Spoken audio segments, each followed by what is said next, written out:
last night.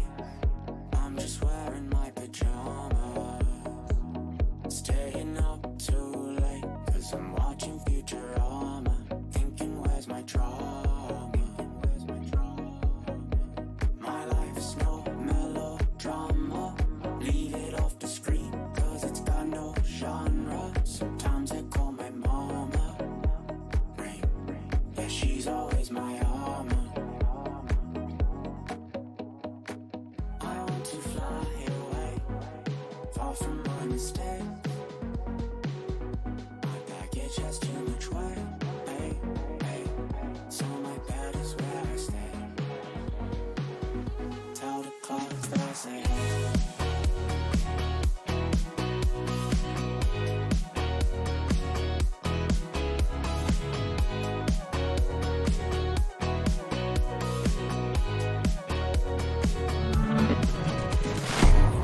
It's a phase, but it's harder to realize that I'll never be harder of the man I could have been when I got older, and all the things I could have done if I was smarter. Think of my departure. Look at the hour, I have work in an hour. It's been 2 days since I've showered.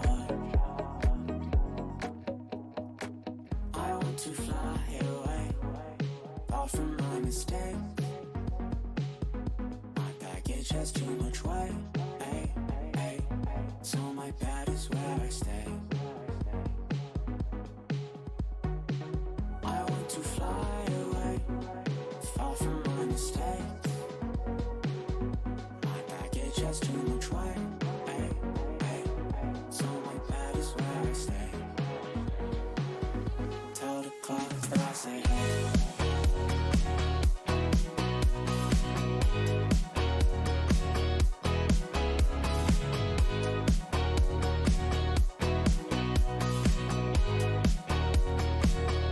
Tell the clouds that I say hey.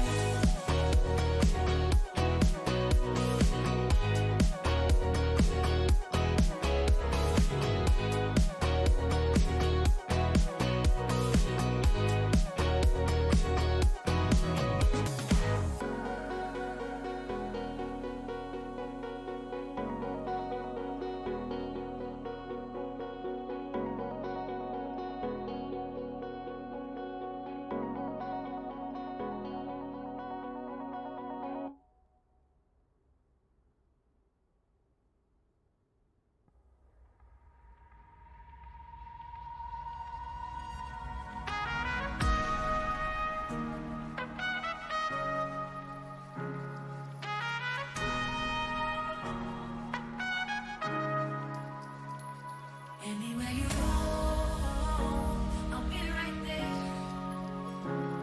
Anywhere you go, I'll be right there. Anywhere you go, I'll be right there. Anywhere you go, I'll be right there.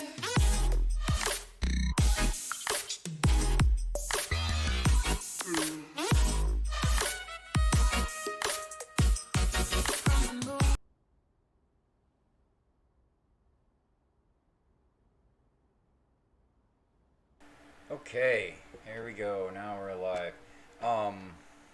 Well, alright, sorry for taking so long. It's just this is a new game I have not actually played yet. Normally I played Destiny 2, I know, but the Division 2, I mean, alright, I'm a PC player. The Division 1 wasn't on the PC. So, while waiting for the Division 2, I fell in love with the first Division. And I got the Division 2 recently, and I'm having fun with it. I've been mostly playing it on the Xbox with my roommates, but I figured that I should stream a little bit. Now, for those of you who actually do follow me, I haven't been streaming because I'm in the process of buying a house. And I didn't really want I don't declare this as income. I don't do this for money, or even though I do have Streamlabs set up and everything. That's mostly to just play around with it. But I'm not doing this to be paid really. So I also don't really feel any way of actually streaming every day because it's just something fun for me to do, and it also justifies my habit, my gaming habit. You know, streaming streaming every once in a while justifies the highly expensive habit that is gaming, which stuff like fish keeping could be a little bit more fulfilling. Um, but that's a different topic. Now, I've always enjoyed the gaming hobby. I've always enjoyed, I actually went to college for game and simulation programming, um, which stepped into game development. And, one of the things, because I do enjoy arguing with people, a little bit too much, but it's not. It's. I enjoy arguing with people. It's not because they're. I want to win or anything. It's just I find it really.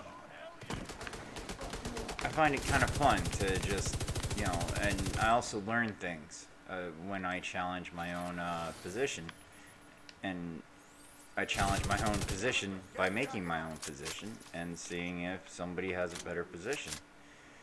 Um, that's really the only way you can change a position, in my opinion.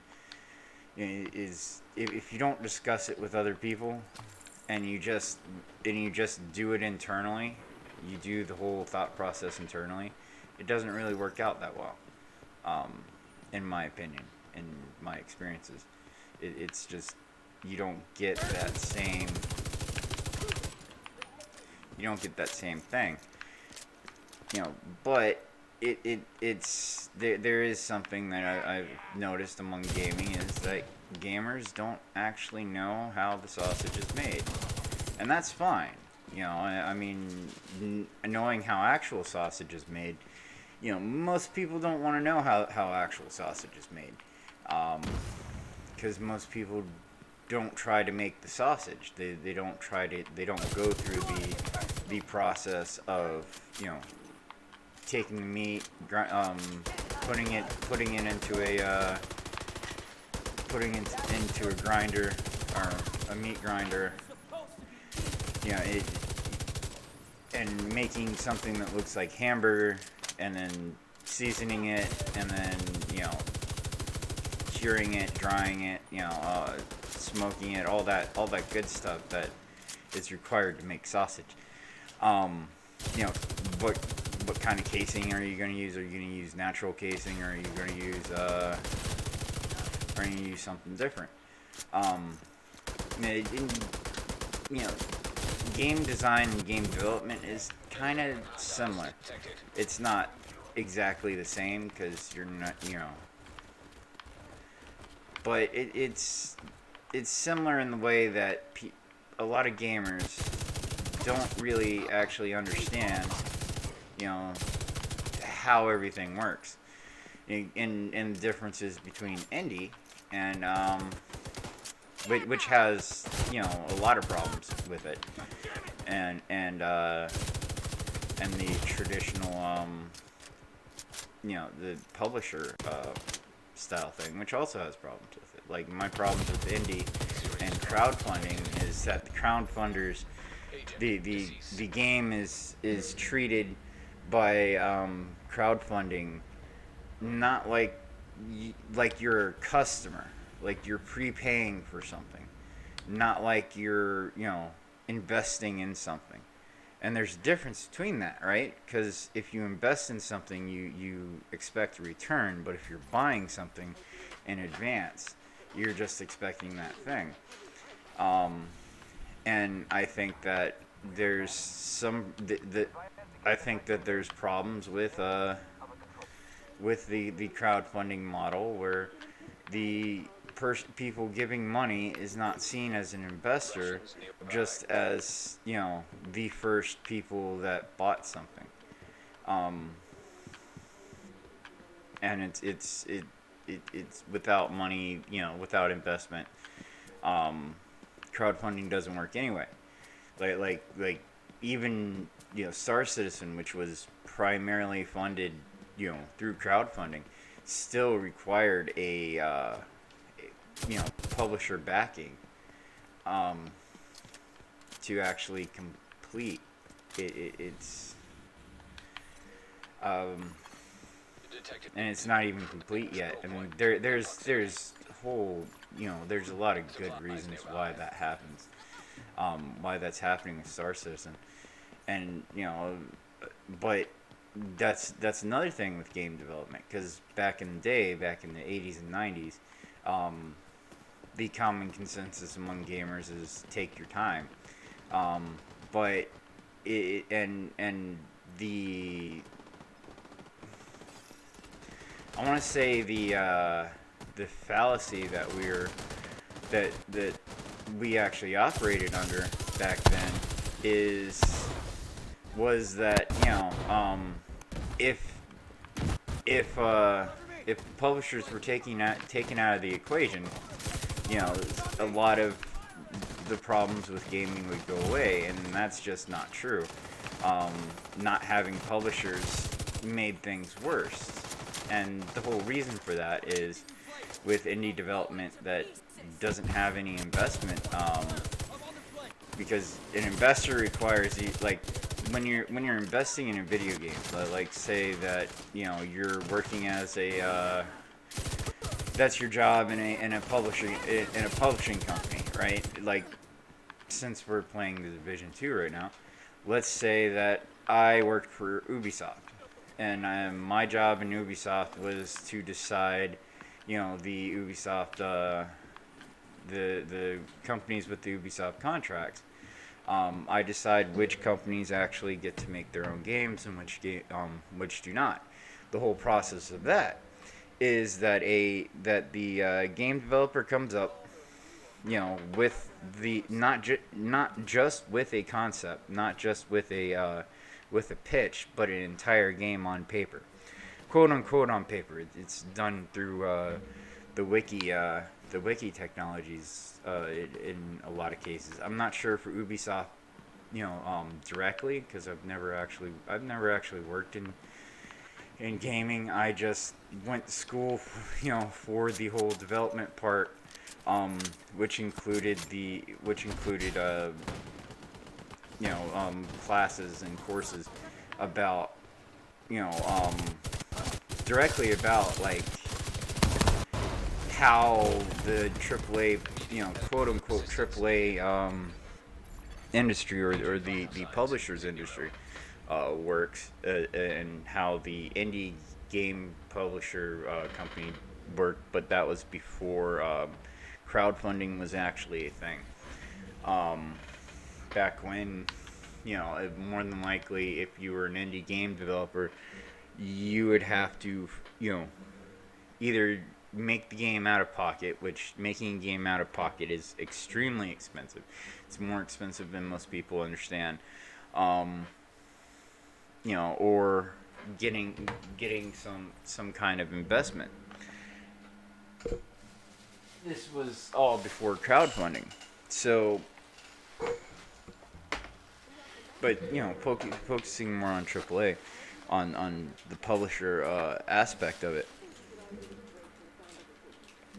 This is how I think that in stuff like Kickstarter, which cannot be created to make nonprofits, can only be made to make for-profit companies primarily, and for-profit products. It's with that whole thing is kind of like, all right, you pitch the game to the person, you know, um, you pitch the game to a person in an office, right?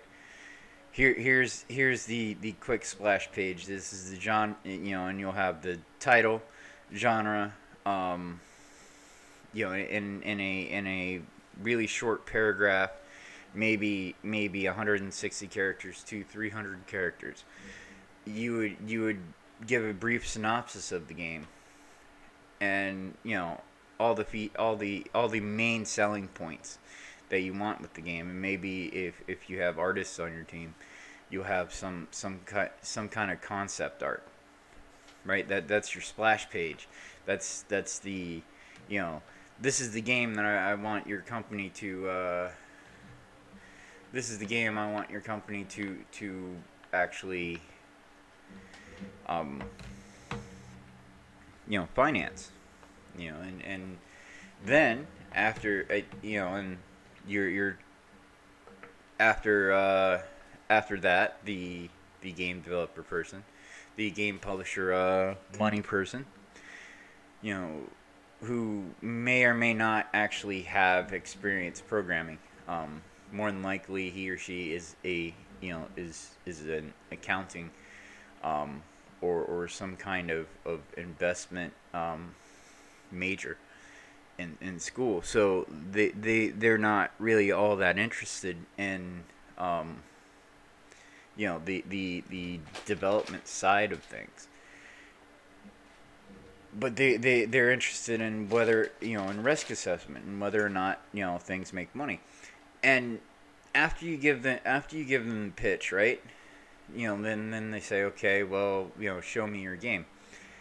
That's when you produce the game that has not been put into an IDE. That is the that is the product of years of brainstorming with a team, coming up with ideas, and then putting it into one coherent document called the game design document.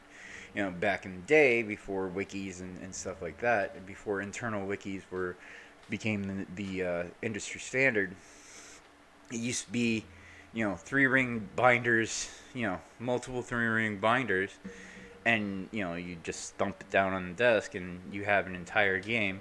Some games, were like a million pages long. Like they're let me see here. Castlevania 2, I think, was 1,000 pages. Guns of Icarus was around a million pages, and I know that because one of my professors actually had a friend that was working on Guns of Icarus, and he was talking about it about 5 years before it actually was even in production. He was talking about his friend that was talking about it, and then Guns of Icarus came out, and it's exactly what he was talking about, a steampunk type of game.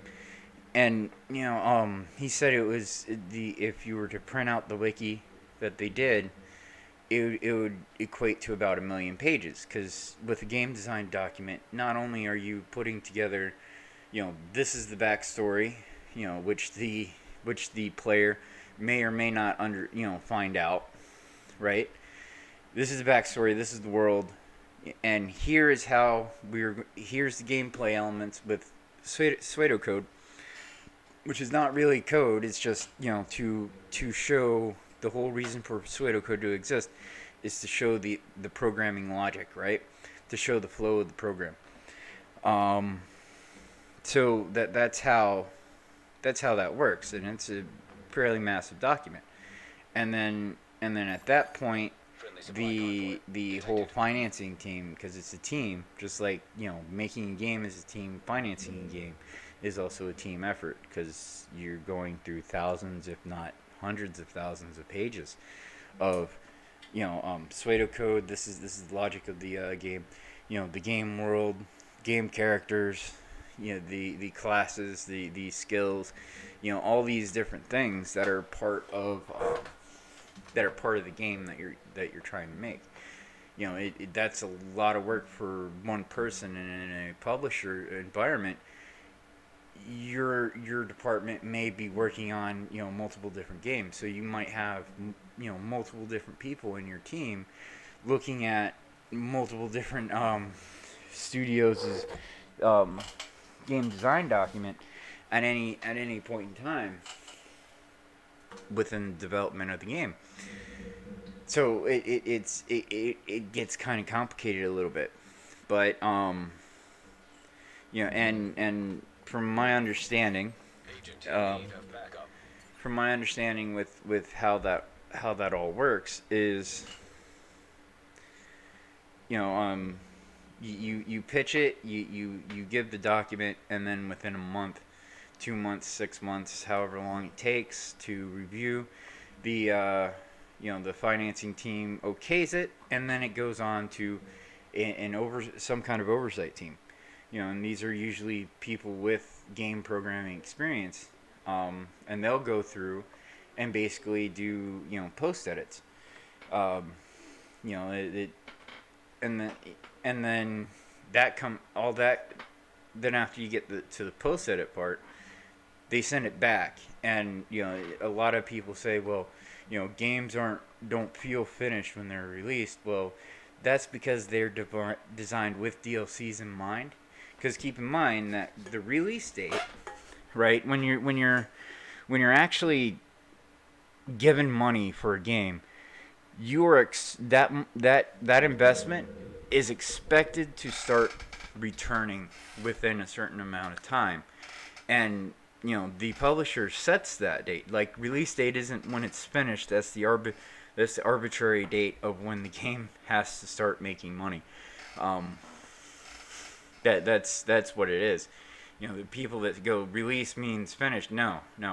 The game development process goes pre-production, which could take years, and that includes brainstorming and putting all this stuff down on paper so you can pitch it. It's not really something that Kickstarter and Indiegogo actually require, but I don't think that the Kickstarter and Indiegogo people who created it really created it for games, and not understanding how the difference between real products and games, because games as a service isn't a new thing, and we'll get into that a little bit later. I'm going to take a break for a second, because it's fucking hot, and I need to collect my thoughts, because this is actually all going somewhere, and I'm probably going to make a series on this, or do a series of 2-hour streams, just playing a game and ranting about how games are made, because I like to argue with people on the internet. It is an enjoyment thing. You could say it is an addiction. I would most definitely say it's an addiction, and and of course later on in the series we're going to get into addictions and stuff. Like I wouldn't say it's a serious addiction. I wouldn't say wouldn't say I'm dependent on having video games, but I would be really bored without video games. And there's different reasons for that, but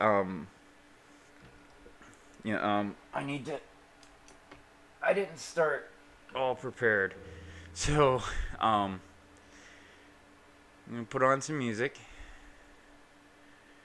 and I'll be back in a second to continue on my rant of how games are made.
But here's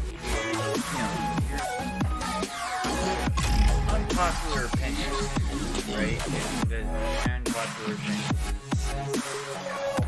is I was taught game development.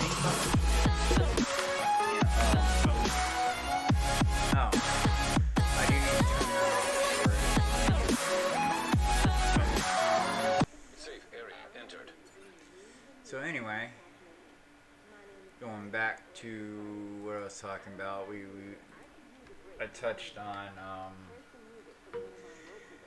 getting funding through AAA publishing, and I was going to start on a rant on why I don't like the Kickstarter Indiegogo crowdfunding model. Long story short on that, the people giving money is not it is not the people giving money is not in crowdfunding is not considered to be investors, right? You're not required as a company to give your investors a return on their investment, which is a problem because, well, that's the problem with crowdfunding, right?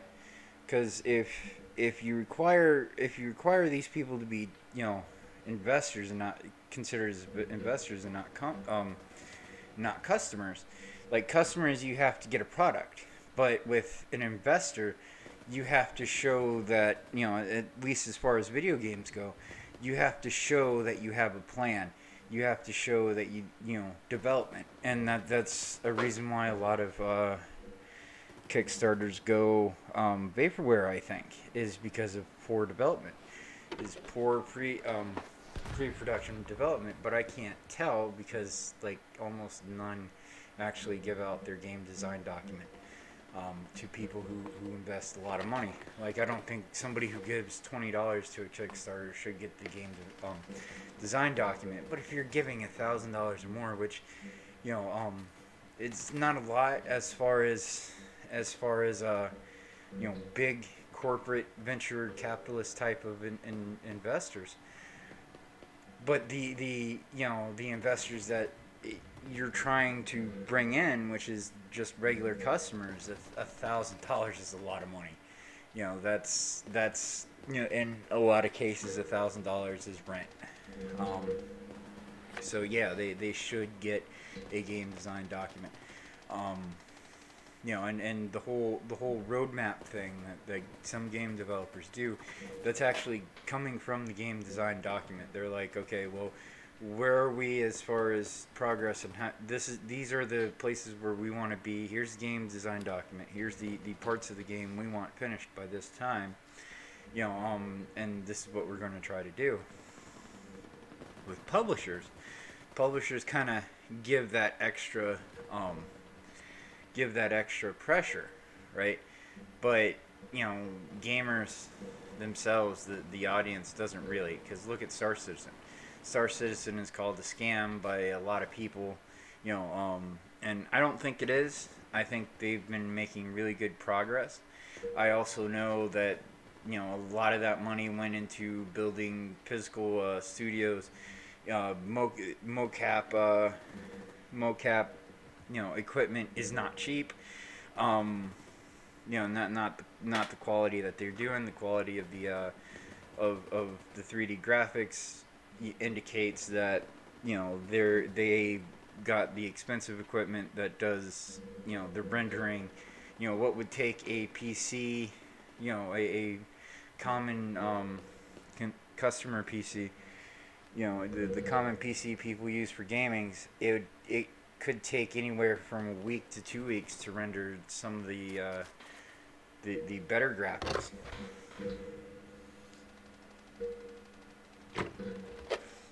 The quality graphics that they have would require a special type of machine that is expensive. Then they had to pay people to develop a game that's not exactly making money. That's just being funded, by people buying, concepts of ships. the ships that get into the game are the ones that people buy most, but that's also limited, and you'll be able to earn those in game. But it's a lot of people go, well, these things are scams, and it's like, no, not really. The pace that it is going, like the whole, and Chris Roberts isn't even going by the traditional release.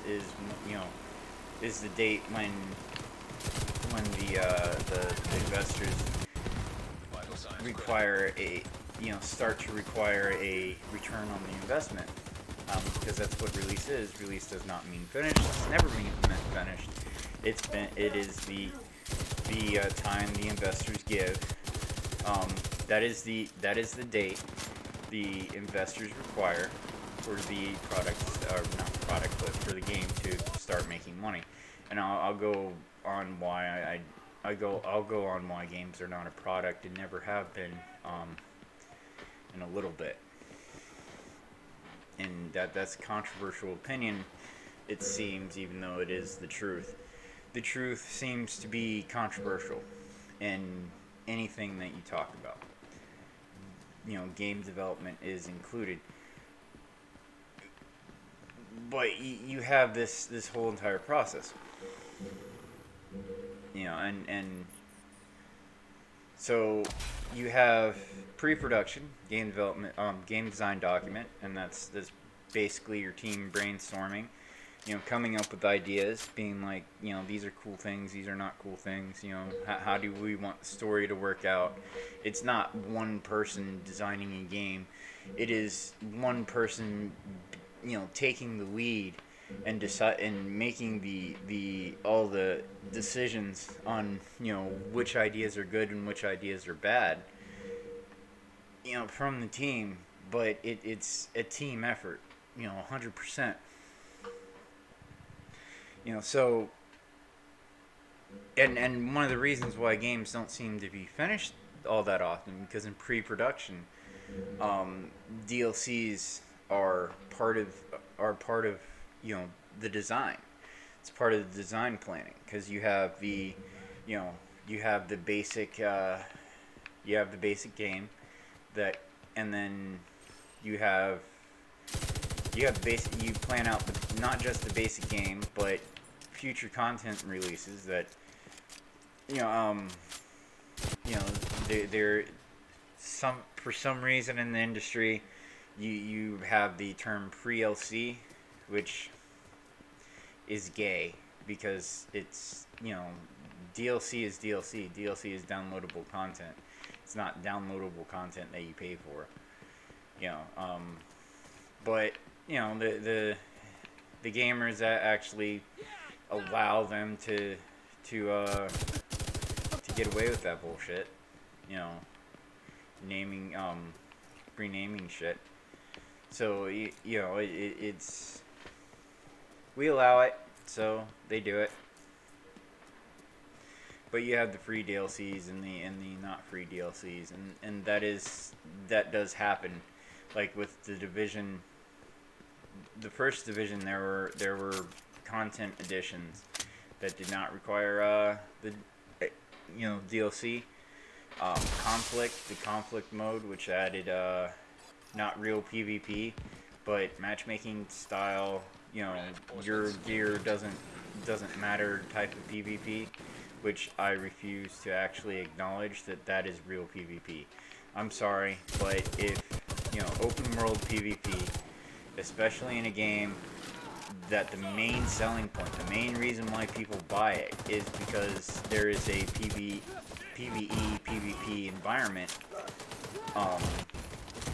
and the game is sold as, you get as this being, the Dark Zone being a big part of the game itself,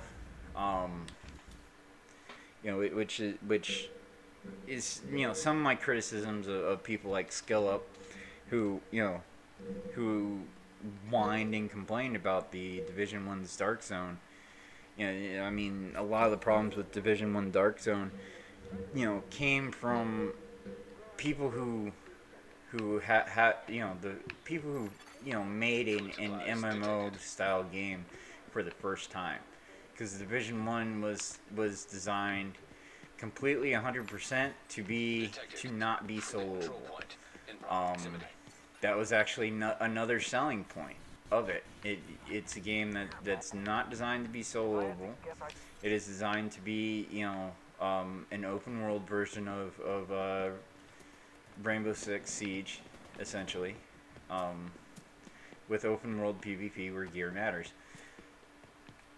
That was how the original reveals actually pushed the game out to us, and that is a big reason why some people bought it because Destiny wasn't coming on the PC, you know, and some people just everybody was talking about Destiny and looter shooters and stuff like that during that time, so it's PC kind of felt left out a little bit, and then Division 1 came out, and we didn't feel so left out, and it became a good game on its right. Now, for the first 6 months, it wasn't a good game at all,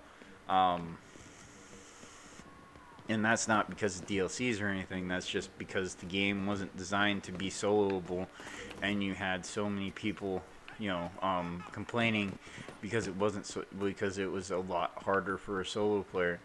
And it did get to the point to where even that it was to the point that just wandering around the map without friends, it didn't end well. It wasn't exactly balanced, but it was balanced for teams, and part of that balance for teams was like a high time to kill rate. Like all the the red enemies were bullet sponges, and the first six months you had multiple different bugs, multiple different kinds of bugs and stuff. Ways to exploit in PvE and PvP. Skill systems and stuff like that, which was kind of fun. Being able to jumping off of cover and stuff, jumping off of mobile covers and off of shields. Team members' shields. You jump off of them and you get like a little buff for a little bit. That was kind of fun, but it did get cheap. It was seen as an exploit by a lot of Dark Zone players, and another part of Dark Zone was unless you're really good, you went solo into the Dark Zone, and if there was a team, you'd get screwed, messed up. But at the same time, there's no way, games like that have like this open world, your gear actually matters in PvP type of model, like EVE Online, for example. A group is going to mess you up. That's just a given. Very, very rarely in games like EVE Online can a single player actually compete with a fleet, and it should be that way. It should be difficult for for a single player to take out a individual player, or it should be hard for an individual player to take out a group of players. That's just how it should be, especially if you use the group mechanics correctly. And the same thing with Division 1. As long as your team actually was competent in the Dark Zone, you could actually survive and get all the cool loot and stuff like that. But, the people like Skill Up and stuff got mad because, you incentivized PvE in a PvP zone, and they didn't like that. But, really, I would not have PvP any other way, to be honest.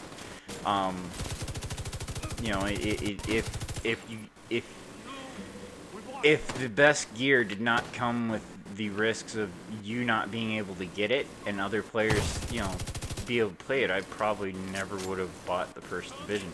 I probably never would have played the first division because it's like the whole end game is PvP essentially. Um, and that's kind of how I think it should be.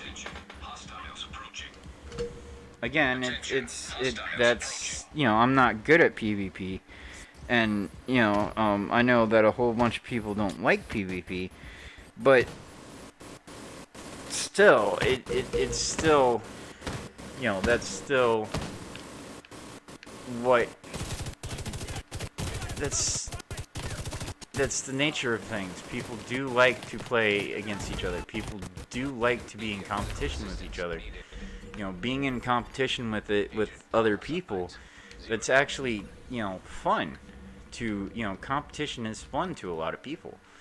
And the people that talk about competition being a bad thing is people that it's like, do you even know how to human, bro?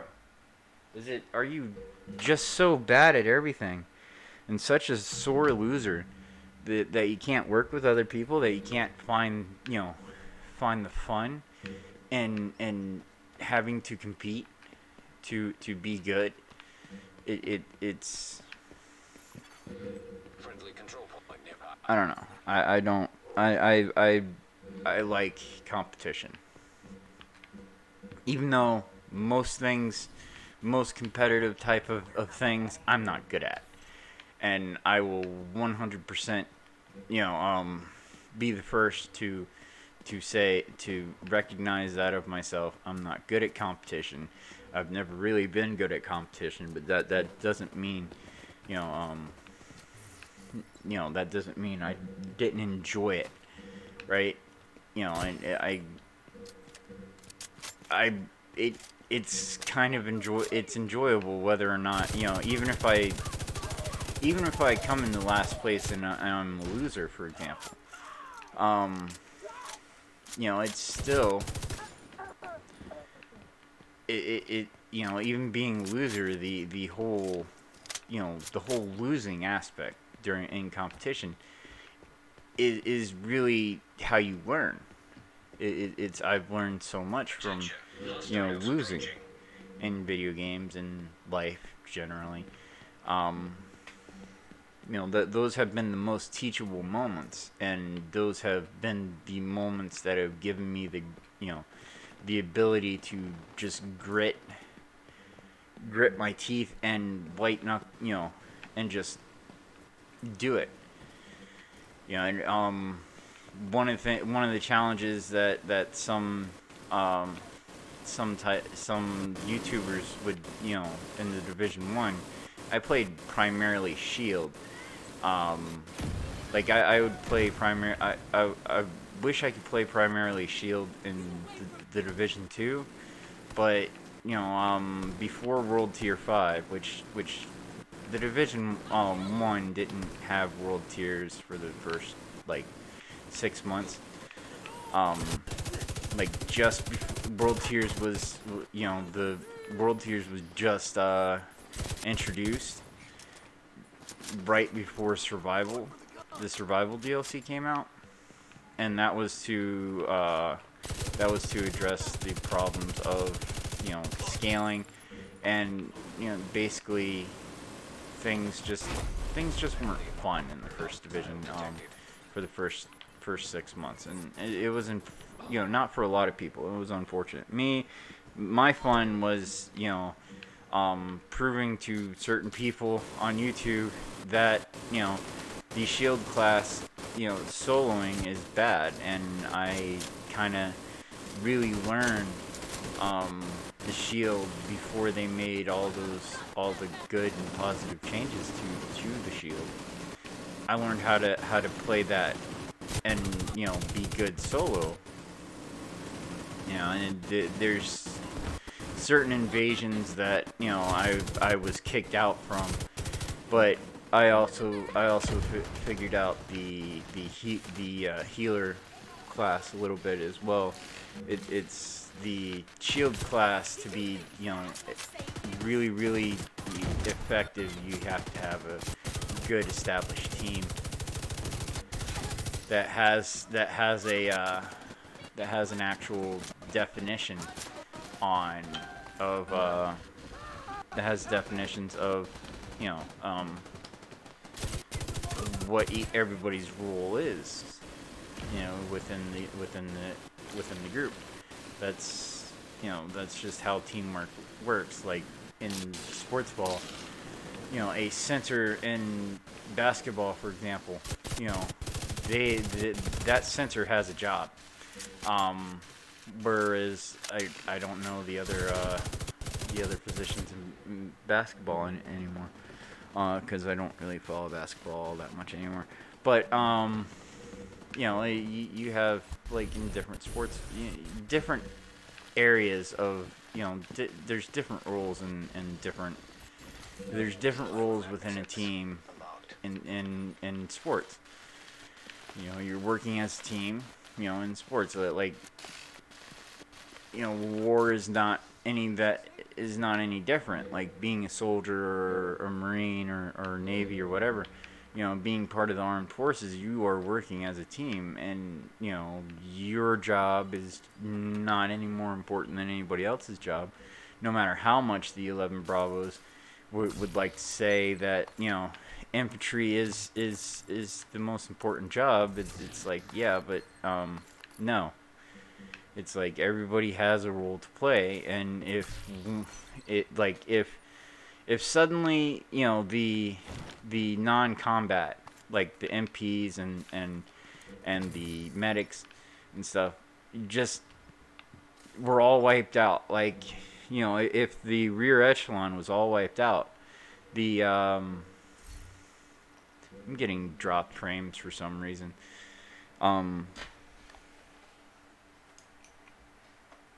But in a war, if the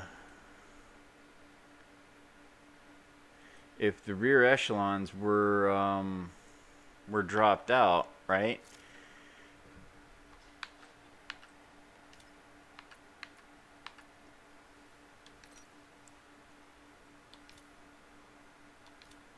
Let's see if that works. All right, if the rear echelons is wiped out, then the infantry won't be able to effectively do their jobs. They won't have the support they need. They won't have the artillery support, the Apache support, the evac support that they would need to complete their mission. So it's like the military as a whole, we all work as a team, and the different branches, even though there is a kind of a playful banter and a competition between them, when it comes down to it, within a conflict, Navy, Army, Air Force, and Marines all still work together because we all have our own jobs to do in those type of environments. So like within a game like the Division, that they wanted that to be, because Tom Clancy games is all about teamwork and that military style way of thinking. Really, it's the team is important. And granted, I am mostly, I've been mostly a solo player, but that's because there's a group of people I like to play with. Trying to get more people. It's part of why I'm streaming, because I want to actually recruit people. But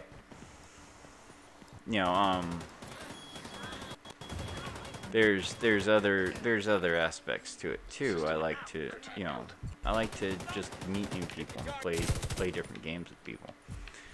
But this is kind of a boring topic, but it all it makes sense to my topic, because I'm ranting about the Division 1 and I'm playing the Division, talking about the game, with the design differences of the Division 1 when it was first released to the Division 2. The Division 2 is most definitely a progression. I think that the Division 2 was released too soon. I think the Division 1 should have been developed more. For there should have been 5 years worth of DLCs. I don't care how many players complained that just being on one map was boring. That's a really big reason why I think games are why it's a problem with gaming. This let's churn out a game a year. I think is really damaging gaming. It's the hype trains, all that is damaging gaming. And you can't fully blame the customer for that, because they're led to believe, we're led to believe a lot of things, like game development. Games journalism isn't like it was during the print days. The online games journalism, you don't have a lot of articles anymore that was fully invested in talking about how game development, like explaining the entire process. You don't have all that many game design leads doing interviews to talk about how programming and stuff like that works. It's just not happening anymore, and there's different reasons for that. So it's you don't have that reporting. You have some games journalists that they're like, I'm not going to explain how games are made, and I'm not going to name any names, but there are some feminist types of people who are still ethical, that do take, since he or she, I'm not gonna bring any shade on this person, because I don't really hate her. It's just, my criticisms of her is she's willing to talk to game developers, but or he or she is willing to talk to game developers and actually charges game developers money to talk to them about stuff like that. So she understands game development, but she won't. He or she. It's not a she. I'm trying to be ambiguous. They go about and it's not gatekeeping. I don't think it's gatekeeping, because I think they actually have a really good, their hearts are in the right place. They have opinions for certain reasons, and that's fine. Let people have different opinions than you, but it's a disservice to the people just getting into the hobby, because it's it's not like it was anymore, like where gaming was, a lot of the people who were gaming enthusiasts also had a great deal of knowledge about how games were made. Those arguments and discussions don't actually happen anymore within gaming. And not like they used to in the 80s and 90s, where you'd have people, arguing over, how games are made and stuff like that. And then, and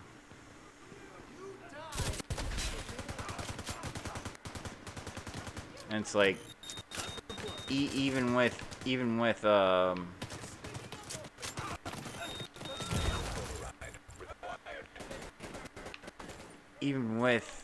like, you can't really criticize a position of ignorance. for being in a position of ignorance when when the knowledge isn't really readily available. Like you have to go into a $30,000 debt for 2 year every 2 year $30,000 debt every 2 years. That's what was forgiven for me. I didn't finish college. I'm not actually trying to talk about somebody who talk like somebody who is a complete expert on game development, but I know enough to know when people are wrong, um, and stuff like that. And it's there's actually a point to this ranting, because it has to do with it does have to do with um, the whole loot box controversy, um, and there's some things that people say that like YouTubers and streamers and stuff like that, that is like, no, that's not how that works, dude. That's not how that works at all. What the fuck are you talking about? Um, it's that kind of thing, and it's like, okay, you're against loot boxes to the point that you don't care if you don't care about your what your actions will actually mean to gaming. Like being against loot boxes to the point that you want the government to regulate. It's like, you really think about that for a second. If you haven't been a gamer since the 80s and 90s, you don't know. You because you didn't experience it. You can read it and find out, but you did not experience the inundation from the media, from all sorts of different things that went, not just the gaming is satanic parts of it, but there is actual legislation that tried to make baseball cards and Magic the Gathering be considered as gambling. Now, the whole reason why it wasn't is because United States law, and a really good reason why this is also why United States gambling laws are like they are. But United States gambling laws requires you to get something of value, meaning money. You have to get money. You give money and with the expectation of getting money back.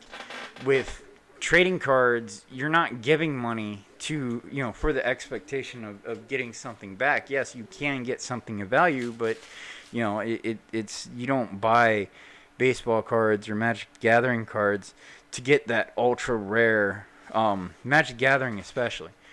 'Cause to get that ultra rare really expensive card that wasn't expensive at the time that you opened the package.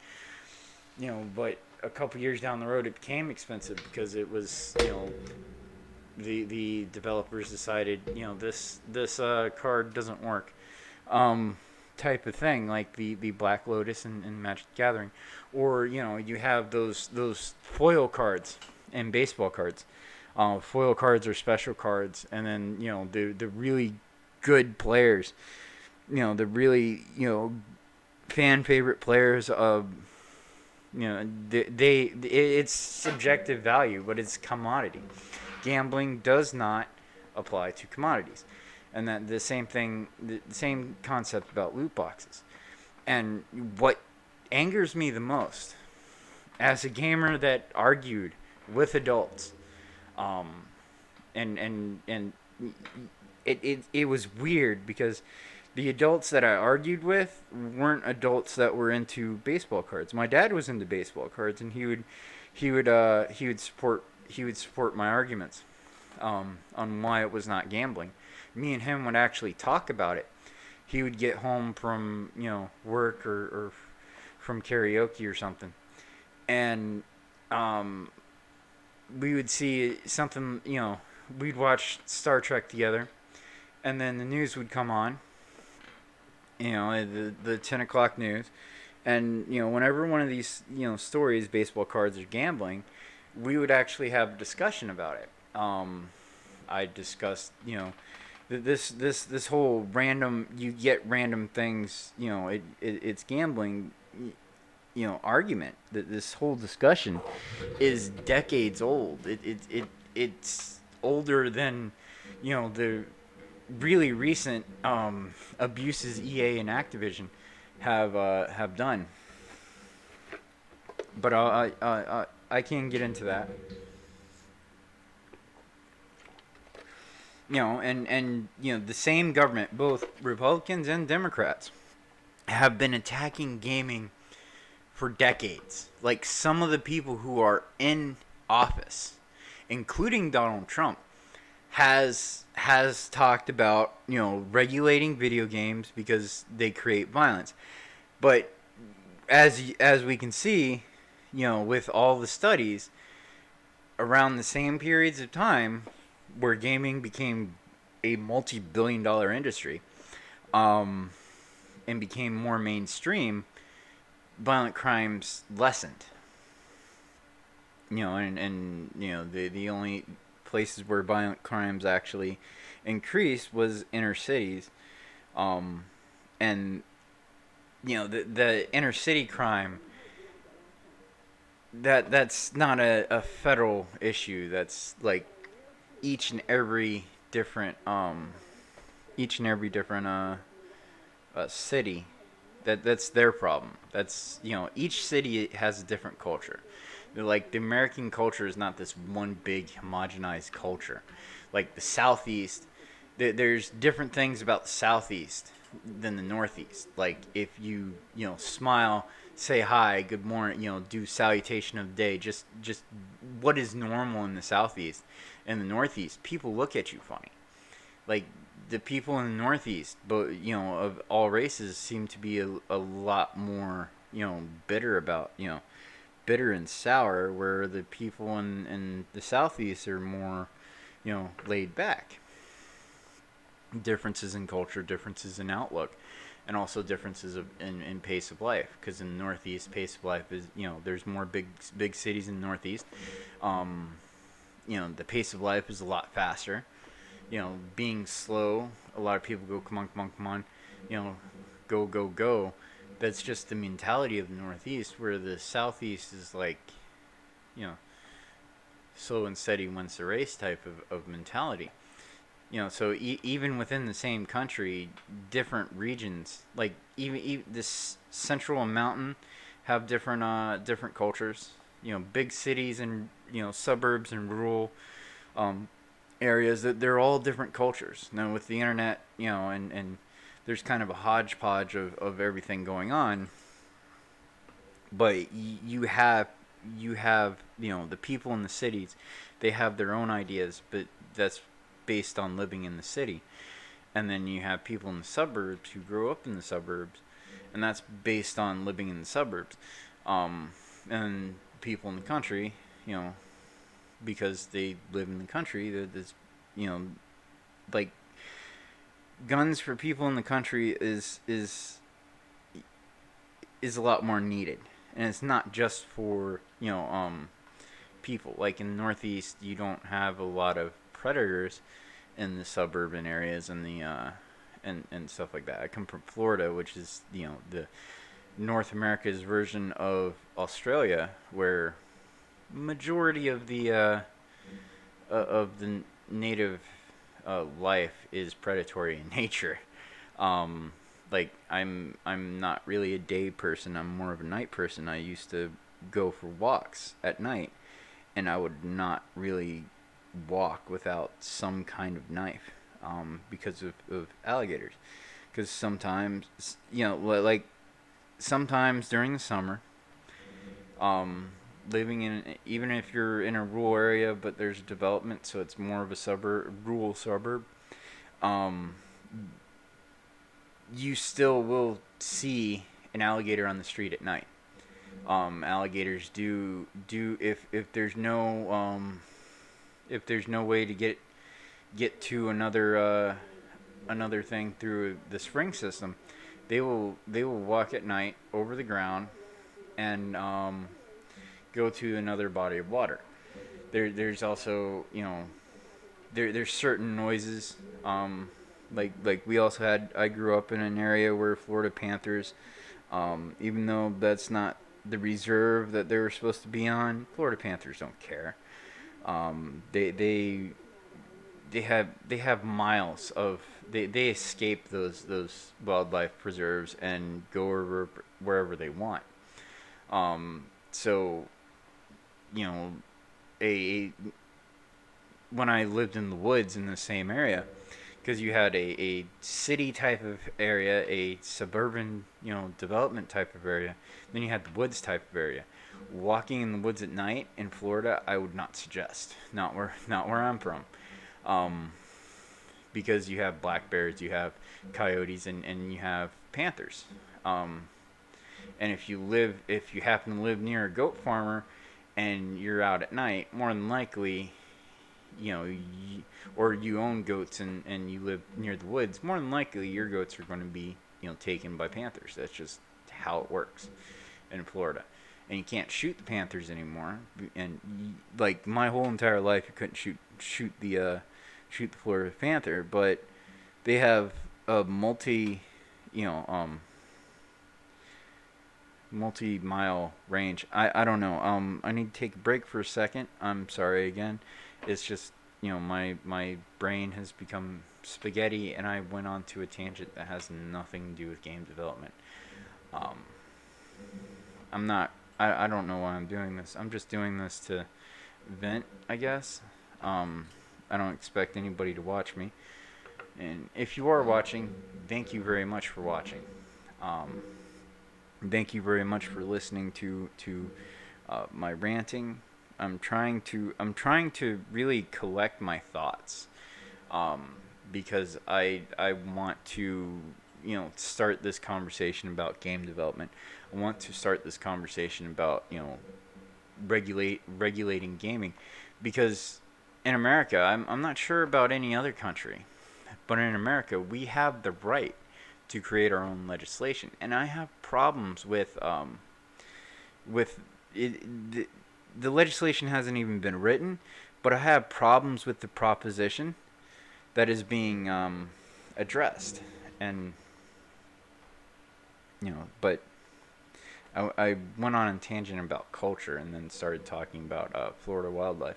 So I think I need to stand up, stretch, and bring my thoughts back together. So while you were waiting for me to do that, I kind of wish I was more like a monkey, so I can. Well, I could have done that with two, two toes, I guess. I have my keyboard near my feet because I don't really want to put my. I'm using a controller. I'm using a controller mainly um, to be a troll, because a lot of people go, well, keyboard and mouse are superior, and it's like, yeah, but if you know what you're doing with dead zones and stuff, you can make the controller work a lot closer to the keyboard and mouse. Plus, there's intricacies about both input devices that, like keyboard and mouse for VR, for example, is not, you know, even if you've been gaming with a keyboard and mouse for 20, 30 years, um, it's not really all that sustainable, because it's like you're immersed in this virtual world, and you're moving through a keyboard system. And plus, most VR systems, like the decent ones that aren't controlled by Facebook, and doesn't have developer warnings of Big Brother is watching. Um, you know, because they said, oh, that's just from development mode. No, those are warnings. Facebook has plans for, but that's a different topic for a different day. Let's start with the music, and I will actually let me take a break, collect my thoughts, and I will be back. I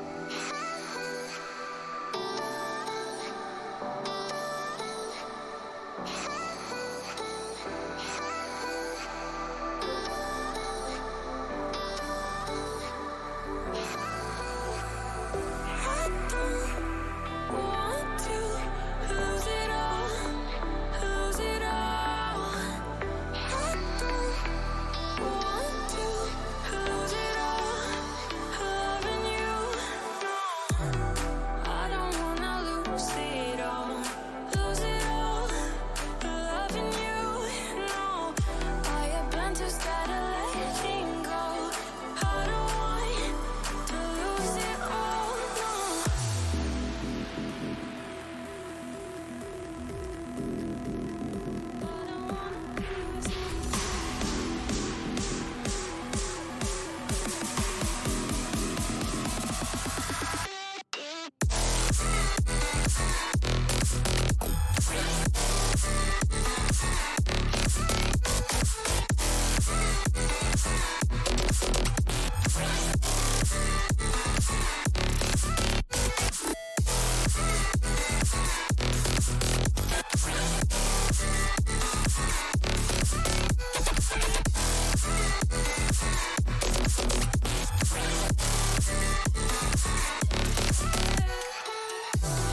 I don't wanna lose it all, lose it all, loving you.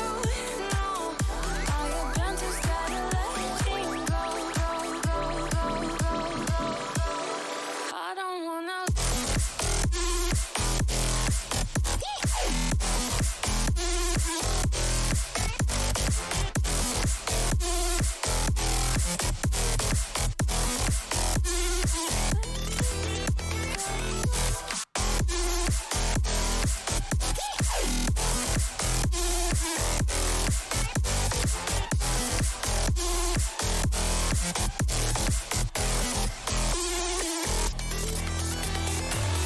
I don't want to lose it all, lose it all. I don't want to lose it all, loving you. No, I don't wanna lose it all, lose it all, loving you. No, I have been too scared of letting go. I don't want to lose it all. No. See it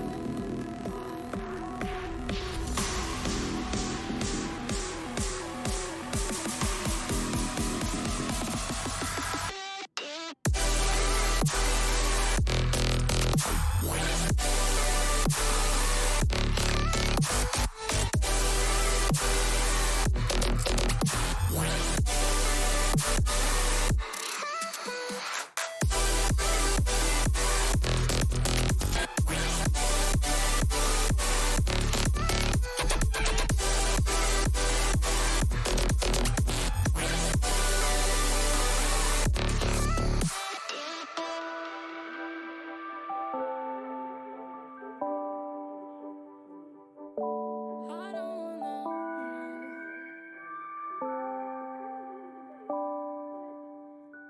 lose it all.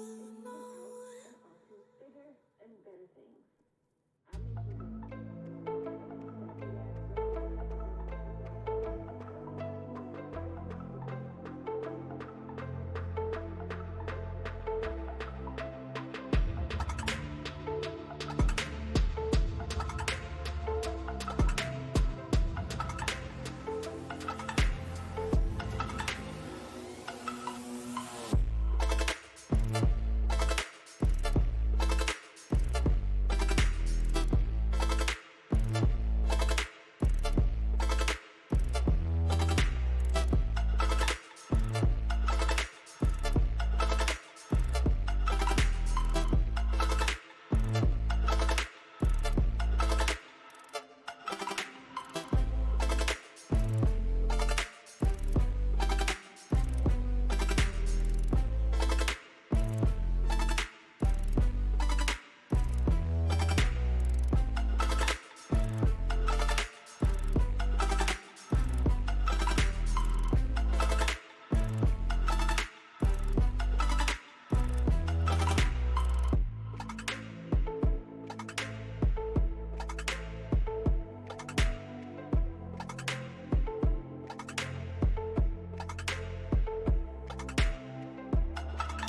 Okay, I am back. I'm sorry for that tangent earlier. Talking about differences of cultures and regions um, within North America. It's my whole point is that not every American state, not every American law um, needs to be federal. I think that the regulation of video games should stay on a state level with but I don't think that the end result should be regulated because release, unlike what a lot of gamers claim, does not mean finished. The maintenance phase, the final update, that is when a game is finished. When no more development happens for that game, that is when a game is finished. Because after release, you know, um, games don't seem to be finished when they're released, with the exception of games like the the the Division Two, which has kind of a grindy end game, but at the same time, that's what makes the genre fun for a lot of people. Is this type of and there's a lot more to do, um, and not just the end game, but the 1 to 30 game, which I will start doing streams. I'll create a new character and go through the 1 through 30, um, and stuff like that at a later date. But the 1 through 30 is different from the Division 1 in a lot of ways because there's a lot more stuff to do. Um, and unlike the first division where it was really only it was really only the 1 through 30 experience. It wasn't that great. The end game experience. We didn't get the end game until like 6 months after, and that whole. And I really think that the Division 1 should have been developed longer before the Division 2 was released. I think that the Division 1 should still be developed upon. I think that the lifetime of video games should be at the least 5 years. Um, 5 years of DLCs, 5 years of of development, right? Because you know the entire city of New York wasn't actually developed in the Division 1. It was only like a small portion of it. And a lot of it was Dark Zone. They had the opportunity to go beyond. Um, and just like the Division 2 has the opportunity to go beyond this area, right? Um, the Division 2 has the ability to expand the map to this degree, right? This is the part that we have on DC is just a relatively small part of it. This is the relatively small part of DC that we have to play with, and but there's a lot more to DC than this, and they could do DLCs that expand the map a little bit, that makes the dark zones bigger, expand Dark Zone out a little bit, and then this area right here, is you can only get to this area. This area would be like a PVE area, but you can only get to this area through the Dark Zone. Or this area itself is Dark Zone, which the my main complaint of the Division 2 is the Dark Zone is too small. Um, the huge Dark Zone that we had in the first game was great. Being able to cut from one area, from Times Square to West Side, through the Dark Zone, and have this like really challenging experience in doing it. Like, you want to make a shortcut, you want to go through the shortcut, okay, but you're going to go through some of the hardest content of the game to actually do the shortcut. And that's something that I really liked about the Division 1 was Dark Zone was so big. It was where the hardest stuff was, and you know that's where PvP happened. That was open world, and your gear actually mattered. um, I don't really like the whole conflict. What is it? Is it conflict or? Oh, I should do all these. Um, Conflict, yeah. Um, I don't really, I'm not against the type of PvP I don't like to not exist. I definitely think that the PvP mode that I personally do not like should exist in the Division. That would be, matchmaking style PvP where your gear doesn't give you any advantages over something else. I kind of find that boring and overplayed, but people like it for a reason. Um, Location guarded by hostiles.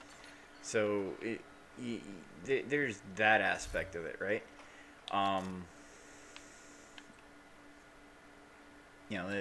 there's a lot of other stuff with that, but we'll just talk about that for a second. Please say I did not delete the Emmeline's P90 Emmeline's guard. No, I did not. All right, I'm gonna keep that just in case at one point I can upgrade it because it has a special name to it. Anyway, there's a lot of aspects of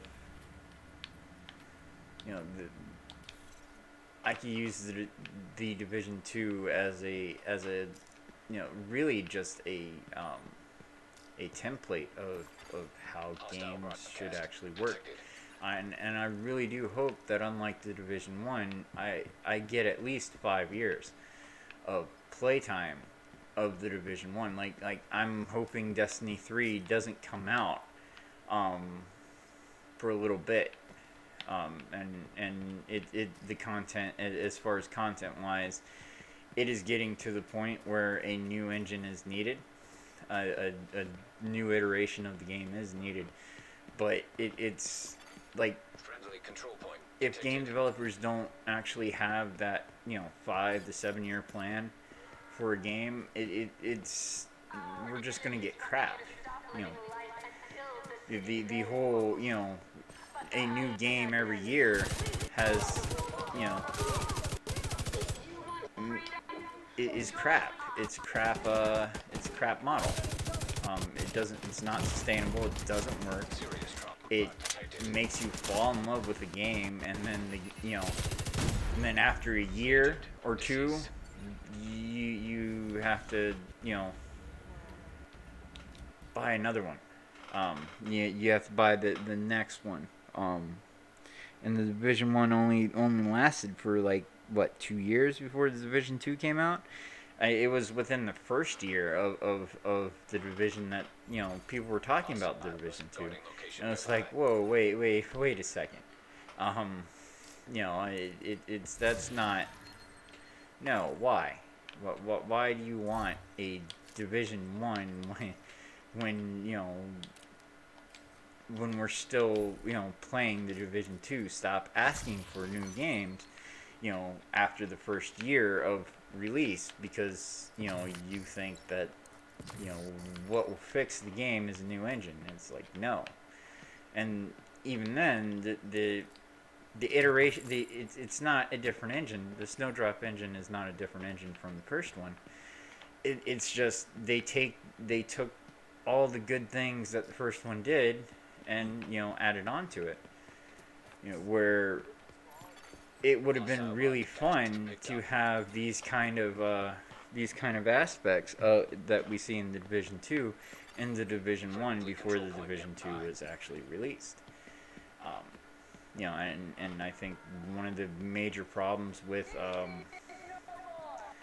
with gaming really is this, like, for one thing, the marketing and advertisement, you know, marketing and advertisement hype trains that companies create, because companies do create these hype trains, and they do it on purpose. That's what marketing and advertisement basically is for, and as far as gaming is concerned.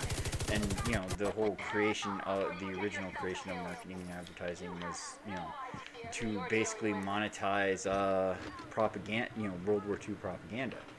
That's why advertising and marketing was created, and it was used after World War II to create consumerism.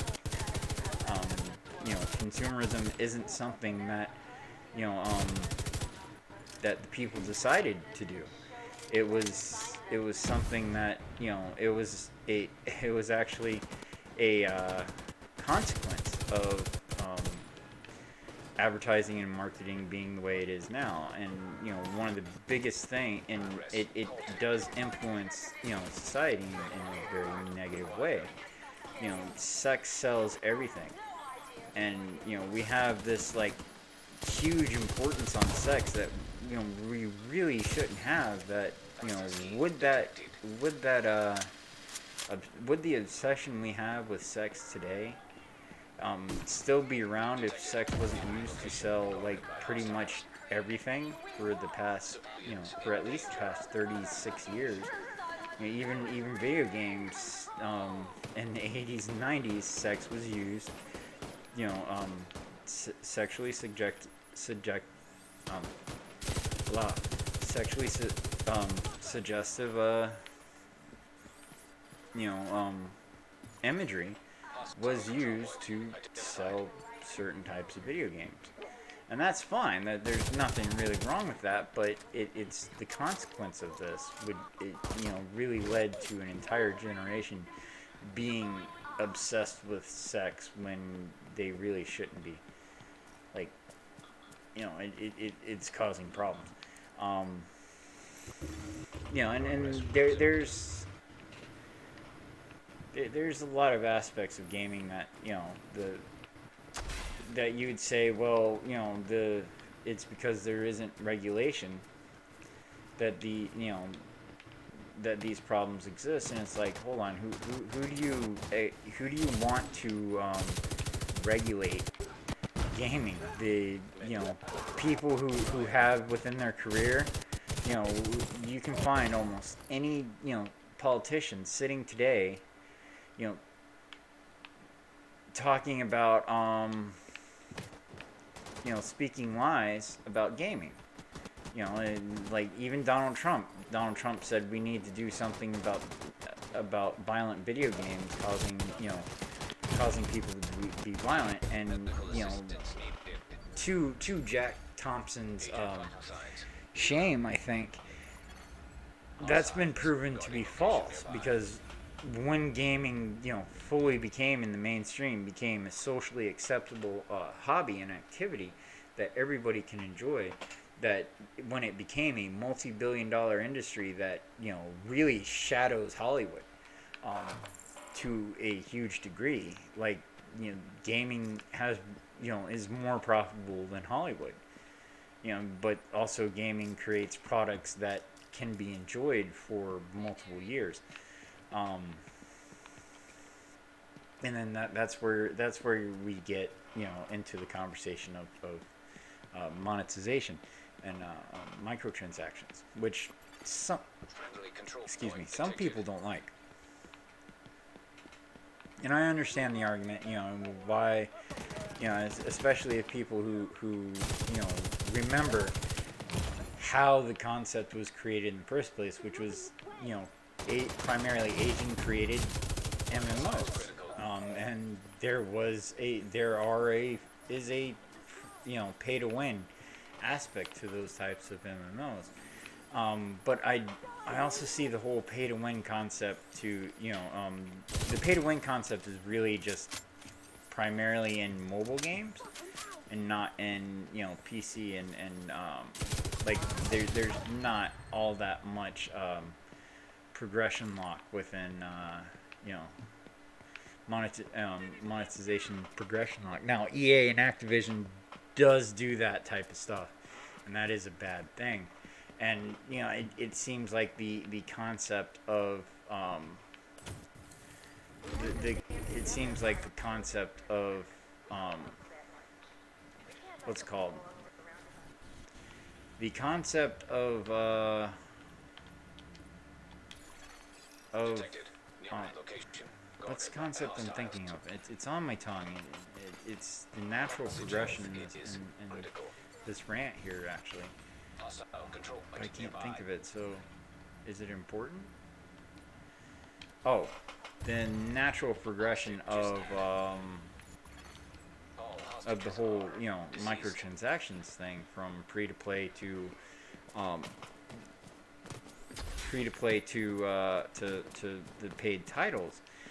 It's and subscription based titles.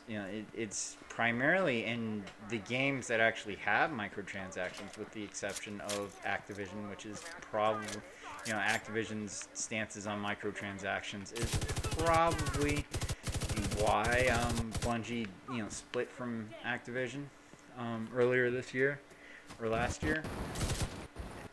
And also why Activision and EA actually does the unethical things that they do regarding regarding microtransactions, right? The people that are the companies that are most at fault for that do the most predatory actions are only really two publishing companies. Um, those Ubisoft, like, here, I'll show you. Ubisoft has this apparel store, right? I have not actually bought any microtransactions. This all comes from stuff that I got in the world, right?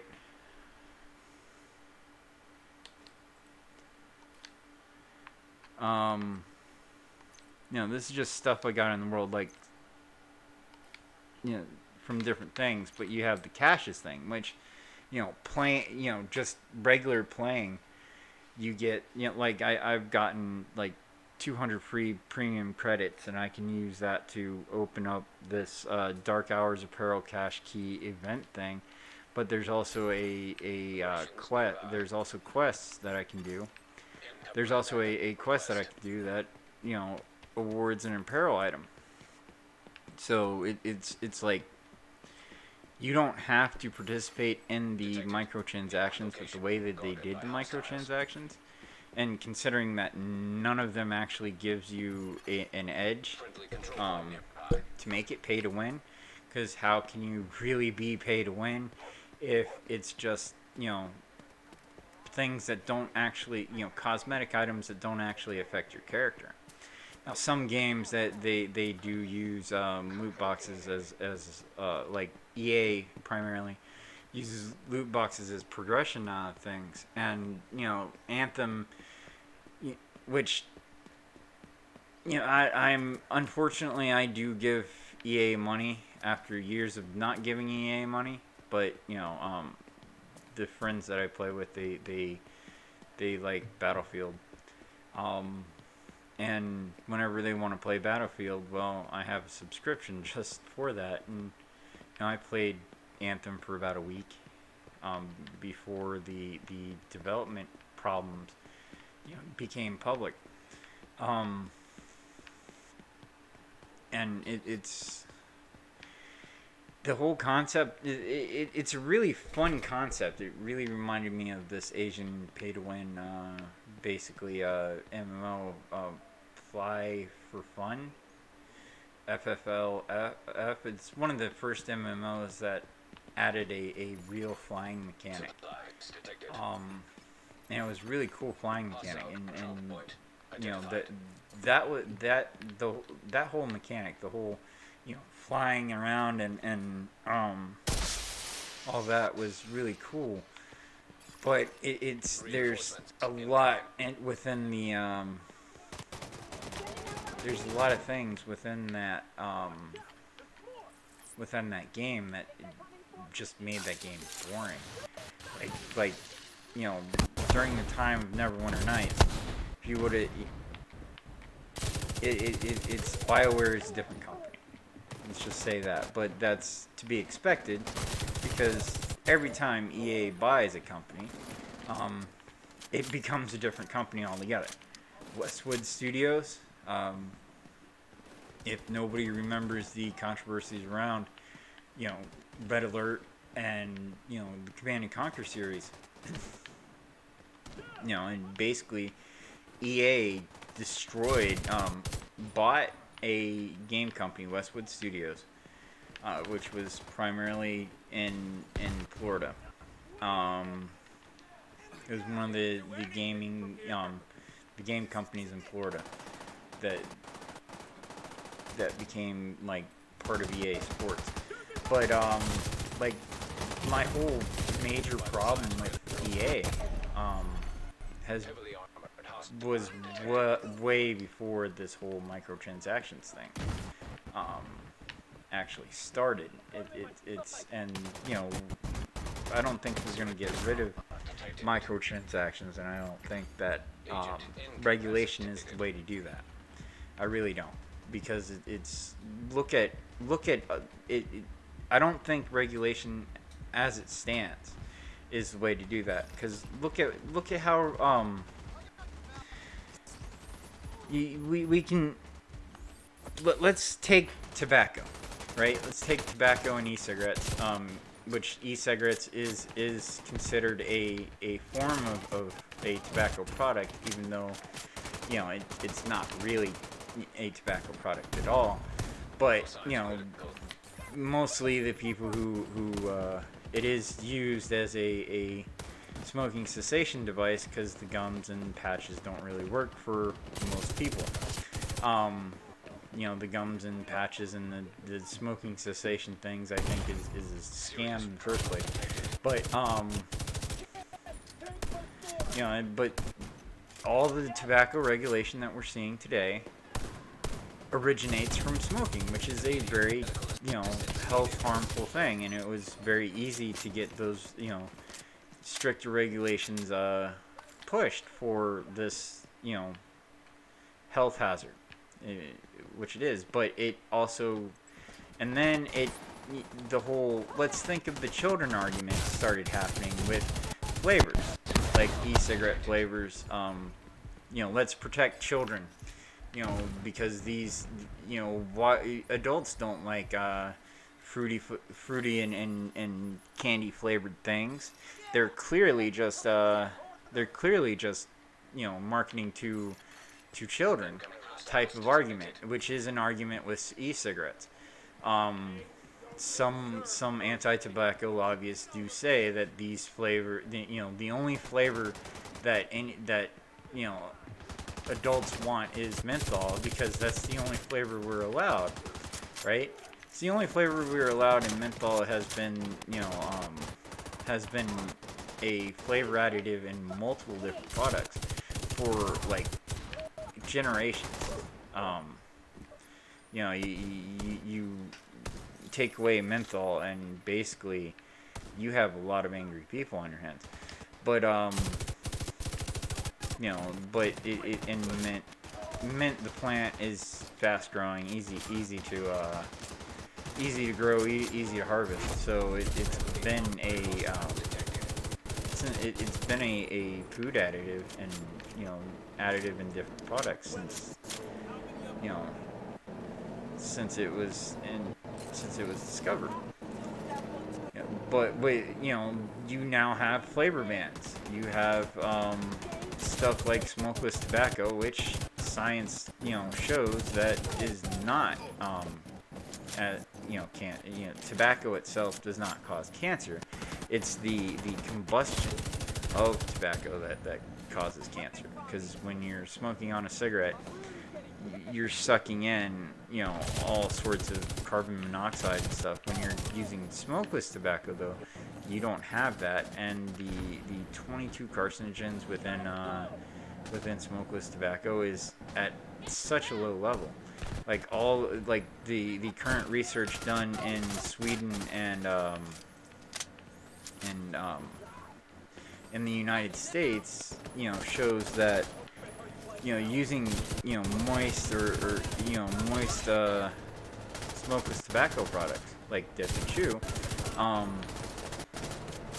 you have the same risk of actually getting mouth cancer as somebody who doesn't smoke and doesn't do anything. You have the same risk as somebody who abstains from all of it. Dipping as you do, not saying that people should start dipping, right? That's not what I'm saying at all. But if you're already smoking, smoking is dangerous to your health, and it is better for you. If you want to look at it this way, if you want it to be like, well, you have, like with cigarettes, like with things like caffeine being, nicotine actually having the same exact addictive, well, I don't want to say addictive, um, let's say dependency. You have, there's the saying, you can be caffeine dependent. It's actually, like, caffeine is one of the only drugs that it is legal for you to be addicted to. It is actually socially acceptable for you to be a caffeine addict, and it is socially acceptable for you to be a caffeine addict as a kid, as a child. As a child, being addicted to caffeine.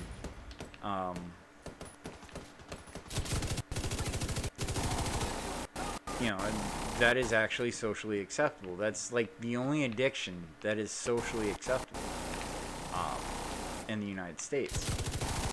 That's just a fact. It's an unfortunate fact, but it is a fact. And, I'm not really, like, you can't really get rid of vices. Like, one of my favorite animes has to deal with the idea of vices. And,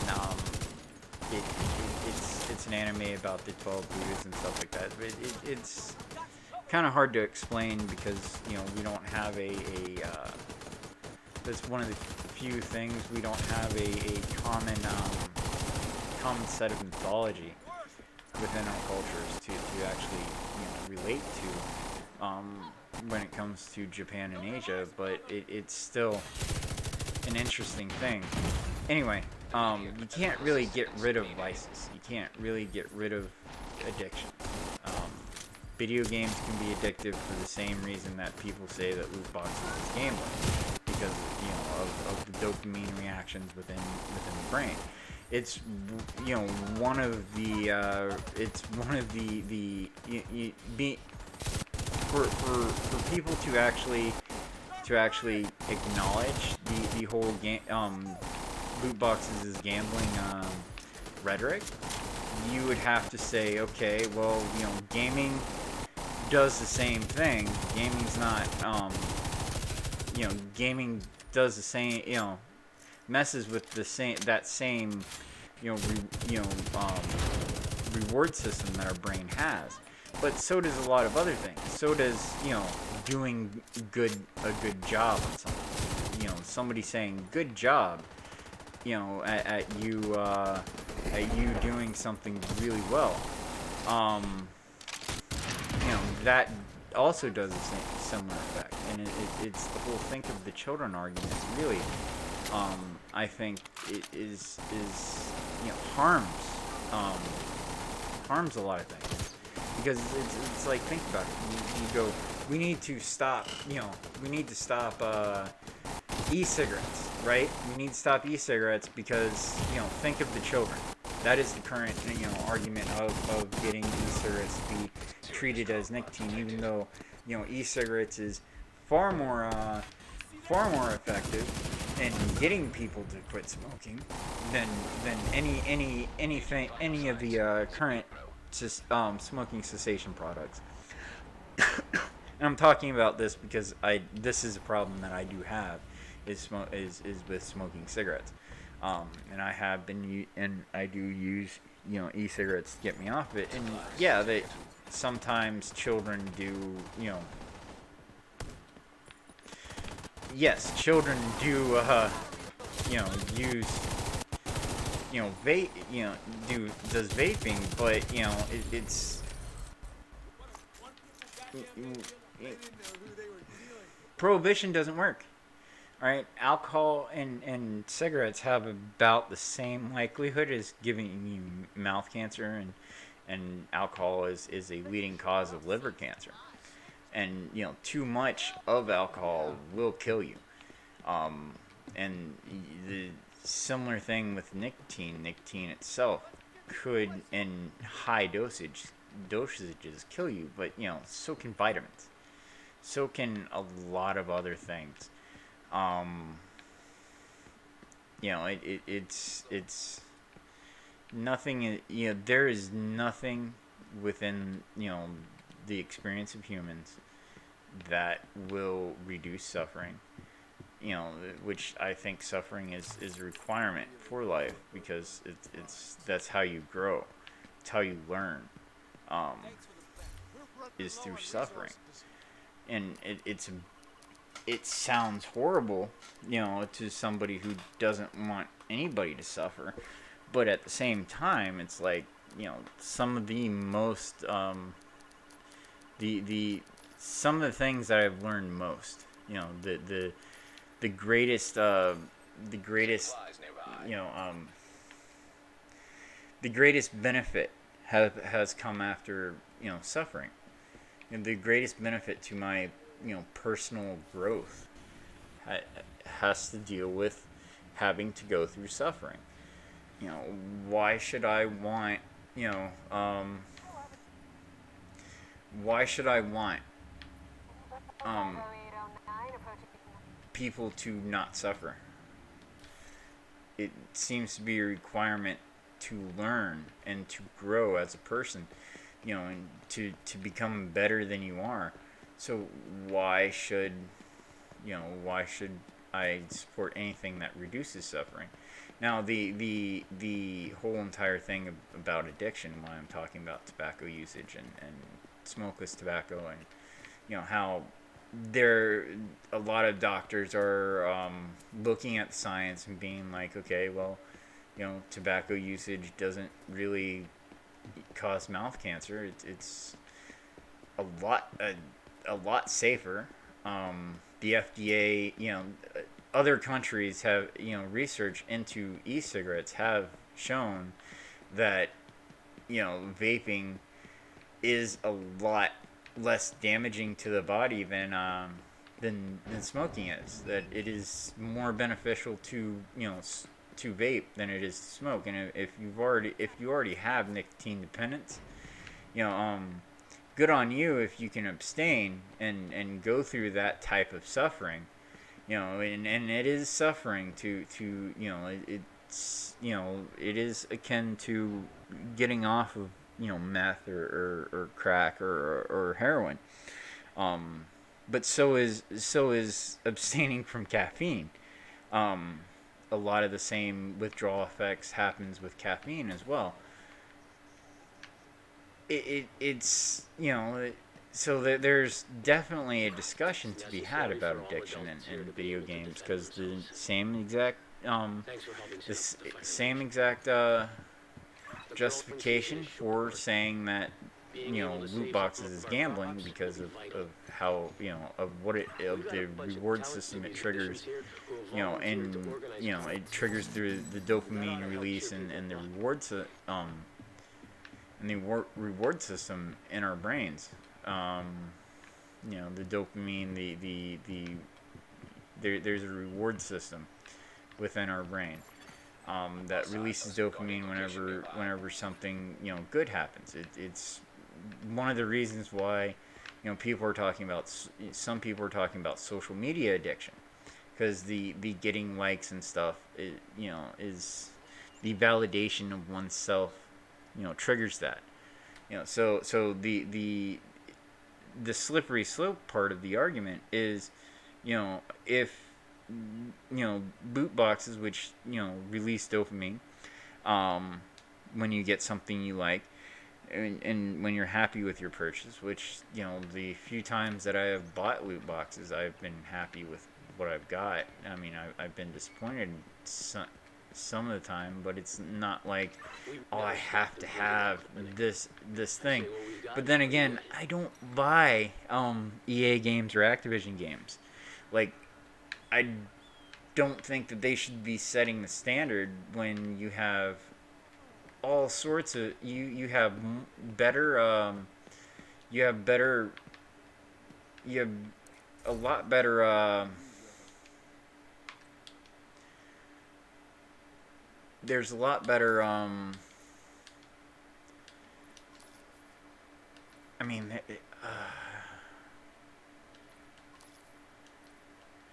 how do I explain this? There's a lot better arguments than that, and it's definitely not gambling. Um, because again, you're going if you're going to say loot boxes is gambling because of dopamine release, then you'd have to accept that you would have to actually you know accept that video games are addictive for the same reason. And while I could be called as somebody that is addicted to video games or dependent on video games, it's not exactly true. It's just how I find my enjoyment. Ooh, Judiciary Square, East Mall. All right, so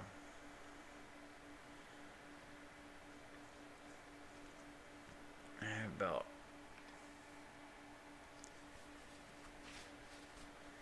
so this is the project that gets you those cache keys.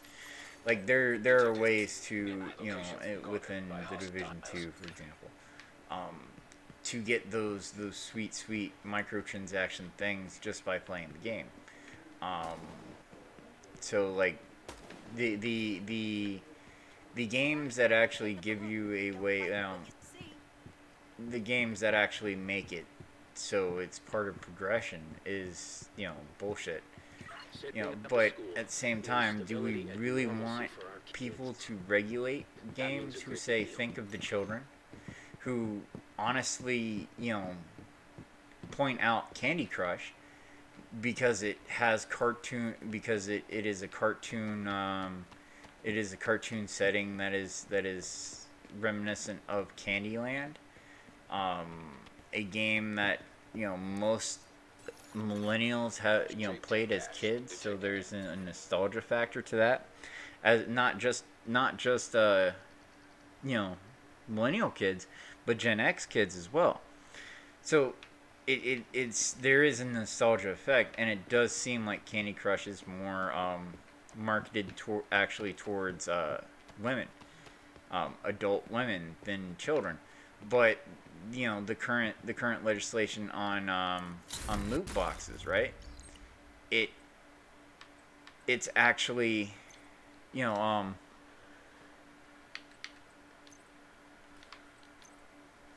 the whole thing on loot boxes is um you know it's gambling, and it's not. In the 90s, baseball cards and Magic the Gathering, right, was also called gambling, and there was lawsuits against Wizards of the Coast and Tops, um, and companies like that, because they're like, you're inducing gambling. And I'm seeing gamers today, repeat the same rhetoric, and it's like, no, you don't understand what you're doing. You don't understand what you're saying. You don't understand what the gamers before you were fighting for. Um, and it's sad. It's sad that gaming has gotten to this point. It's sad that gamers do not understand how games are made. It's just altogether sad. This is going to be a topic that I'm going to be ranting about for hours, for the foreseeable future. Maybe not all that much because it's getting hot and my apartment sucks. But I'm buying a house, so after I move into the house, I'll probably be streaming a lot more on the regular. But you know, I've been discussing the whole um loot boxes as gambling, and the gaming industry needs to be regulated, which doesn't. It honestly doesn't. We're talking about asking a government who has been against gaming for 30, 40 years. A lot of the people who are currently elected have in the past, and up until very recently, have said things that are not true about video games. Why should we trust these people to regulate? They can't regulate tobacco properly. They allow activists and people who spread lies and misinformation, about smokeless tobacco and e-cigarettes, just because they want nicotine to disappear from society. They want to police what adults um, buy and not buy, Friendly supply convoy in proximity. based on saying think of the children. Every time I think of the children argument, which the current loot box legislation most definitely does that, it's going to end badly. And I'm going to go through the when the legislation is actually written, but I'm going to actually go through at some point the proposal, because it the proposal looks, this is what I'm, this is the main things that I'm writing this legislation on, type of thing. And on the surface it looks good, but it's the title of the act is protecting children from video games act, from like predatory video games or something like that, which hasn't been written yet. It's not on Congress.gov. It hasn't been put into on the legislative floor. It probably won't be until this whole Attorney General Barr thing is over. But it that still gives gamers time, especially gamers who aren't necessarily political and don't really give a shit about what Congress is doing currently. The bullshit that you know um, the mainstream media wants us to focus on. And you know we need to have a conversation as gamers, and I do not advocate for gamers creating their own activist organization, or you know Friendly um, supply convoy or advocacy or lobbyist organization, because I think that the lobbyist and activist organizations are a major source of corruption within the United States legal system. It just is. I'm sorry. Activist organizations and lobbyist organizations are you know are not that doesn't, it seems to be causing more corruption than it is actually preventing. And in the United States, we actually have the right as citizens to write our own legislations and get enough people to sign these legislations, and put it up to the board. I'm sure with other things going on within the geek slash nerdy communities like KickVic and other things, that there is enough lawyers that is sympathetic to us, that is like, well, we would like companies to be regulated, but we don't think that legislators should do it, because legislators have been trying to destroy our hobby since before we were born, since arcades were a thing. They've been trying to destroy it. And I have serious doubts that any I mean, Ted Cruz, I think, can be trusted. I think he is like the nerdy type, secret nerdy type. I do like that he recently started growing out his beard, instead of keeping that clean shaven look. I think it looks good on him. And I think for 2024, he's definitely going to, with what he's doing during the Trump administration, even even with what Trump said, he's still, said about him, he's still, showing that he has integrity as a politician. So I really hope he runs in 2024 because I will support Ted Cruz, um, especially if he keeps his beard. Um, but it's there's some aspects of legislation, especially when it goes, we need to regulate the um, video games industry. Let's think about the children. All those type of regulations fuck over adult customers.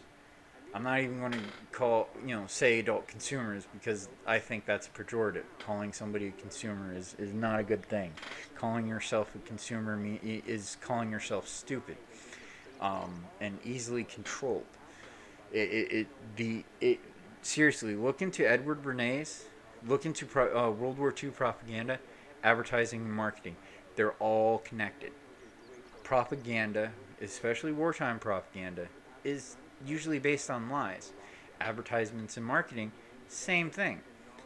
There had to be, and advertising and marketing had to be regulated because advertising and marketing did some really horrible shit back in the 50s and 60s. Um, anything where people are involved, it's the people that cannot be trusted.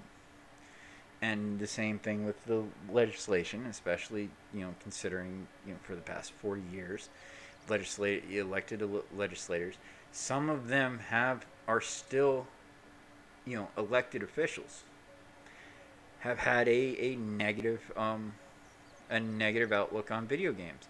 Up until 2012, at least, Donald Trump has said we need to get rid of violent video games. Um, he bought into the violent video games cause violence narrative. Um, so it's you can't really trust that they're going to have you know our best interests at heart. You can't trust that these legislators have the gamers' best interests at heart, especially when the adult gamers, especially when they're saying protect children.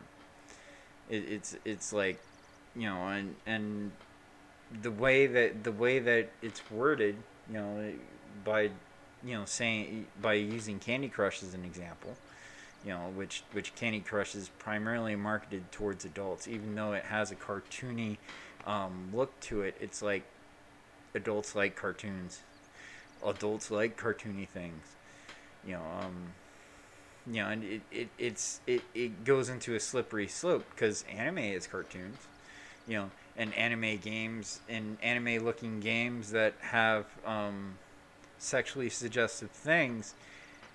That's going to be one of the first things that's going to be regulated after the loot boxes are regulated, and then it's just going to it's just the snowball is going to get bigger and bigger and bigger, and then we're going to have the same problems in gaming that tobacco is having. We're going to have the same problems in gaming that other highly regulated things that started with one small regulation, and it started to protect the children, have become so overly regulated that the government pushes lies about it, like smokeless tobacco, like marijuana, um, like psychedelic mushrooms. You know, the government has pushed lies about all these things, and the science is saying, well, if you have depression, microdosing, instead of using pharmaceutical, you know, psychiatric medication, does seem to have a better effect. We don't know exactly, how much of an effect because there's not enough science to be done, but the science that has been done is saying this looks like it's going to be positive. It's just like with marijuana, um, or cannabis. The cannabis activists would be like marijuana was created as a pejorative racist term. It's like, who cares? That's what it's considered by most users, in America. And it's just like with the alcohol prohibition. Prohibition does not work. But we as gamers need to start the conversation. And I do call people idiots when they're like, well, we need this type of legislation and regulation, because I think they are. But I need to start. I'm a lot better at creating arguments through text than through speech. But and we don't need to make activist organizations. We don't need to make lobbyist groups. We don't need to become part of the problem. But we do as a community, and as a gamer, you are part of a community. You are part of a community based around a hobby that is playing video games. It's and being part of a community doesn't mean that everybody thinks the same. Like the place that you live in is a community. A community is a group of people with common interest, common goals, Hostiles guarding and location nearby. most of us wants to keep gaming fun, and wants to keep gaming fun for future adults as well as children, and we need to think of the proper ways to do that, because the generations before us, with these other entertainment things that are regulated now, they did not think about those things. They let the outrage and they let the fear, that the activists and lobbyists and legislators pushed, control their they let emotions control their decisions. And it's not a lot of things that are regulated, comes from the active debate between individual citizens. It's caused by activist organizations, and I honestly think that activist organizations need to be brought down. So I'm not going to advocate for gamers to rise up and create an activist organization, but we have in the past, as a group, as gamers, came together when games industry attacked us. And unfortunately, the more political minded, anti SJW types completely took that and ran with it, and and then the actual goals were were hidden. That's just the way leaderless movements go. But it's we really need to start talking about this. We really need to start talking about if regulation has to happen, what needs to be regulated? Because I don't think the end result needs to be regulated. I think the actual development process needs to be regulated. Like when with cars, what's regulated in the creation of the engine? Is the engine itself regulated, or is what is put into the engine and how it is put together?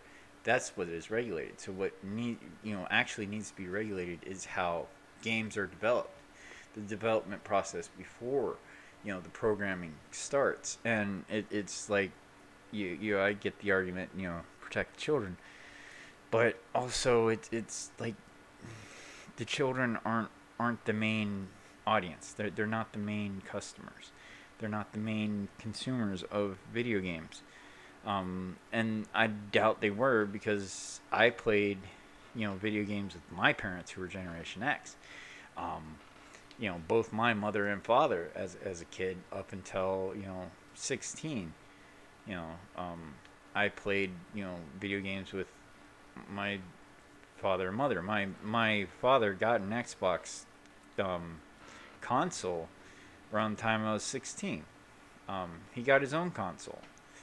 He used to play the consoles I got for Christmas. And I knew that I got a console for Christmas, but whenever I got a console for Christmas, he'd play it for a month or two before I did, and he'd feel bad about it. And it's like, why are you feeling bad about it? It's cool. I completely understand. It's all right. But it's still, to say that video games are just for children is or marketed towards children is is wrong. To say that cartoon video games, like take Cuphead. Cuphead is most definitely not marketed towards children at all, and it is cell shaded, cartoony type of games. There are some cartoony games that children have no business playing at all. Um, to be honest with you, some anime games that does some fan service, it's that's mature rated. Yeah, you can't say that that's marketed towards children. The porn game Subverse, for example, you can't say that that's marketed towards children. But this think of the children type of mentality will start to bleed over, and it will start with the game developers, and if it is unchecked, it will try to start regulating us as far as modding goes and stuff like that. Adult mods, you know, are will probably disappear if we just let the regulation go unchecked, and we let an activist organization take over and control this. We need to keep the regulation and the legislation in the hands of the gamers, and we need to do this by talking.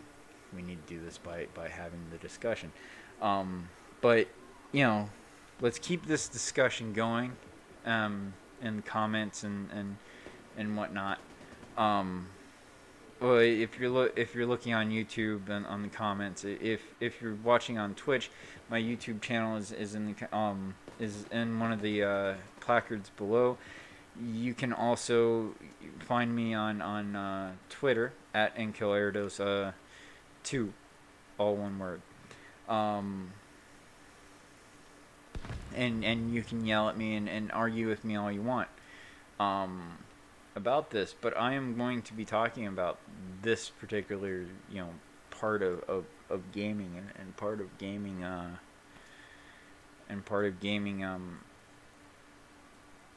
for the foreseeable future. I'm going to be. It's basically going to be free form, long form. My opinions about gaming regulation and where gamers are wrong. I'm sorry, where my fellow gamers are wrong. Because a lot of you are wrong. A lot of you, I think, are starting to support something that will eventually be dangerous. You're starting to support something that a majority of us have been against for the past 20, 30 years. And we're against it for very good reason, because we can't trust that, you know, um, the outcome will actually not harm not just gaming, but and it's look at the gate controversy of 2014, and then before that the Doritos controversy. um but the gate controversy, the was kind of centered around this corruption within games journalism. um you know Corruption and certain unethical practices. But then then things surfaced during that time that was like, well, we don't want these type of games that do a certain thing, that push a any type of political view on us.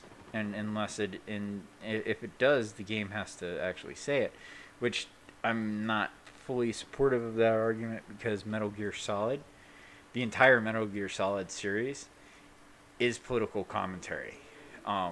It's a fictional world, yeah, but it's an anti-nuclear um, political commentary. It is a VR warning. It is like this commentary on some of the negative possibilities with VR.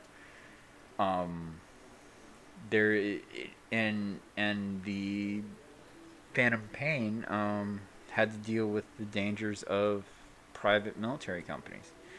Um, so there was politics it's not that political messages don't belong in games. It's just, can you do it that in a way that actually makes sense to the story and doesn't just ham fist something like you need to accept X, because people are just going to resist it if you're going to try to force it. If you're going to try to convince somebody through a story, the story has to be engaging. The story has to be good. You know, the gameplay has to be good.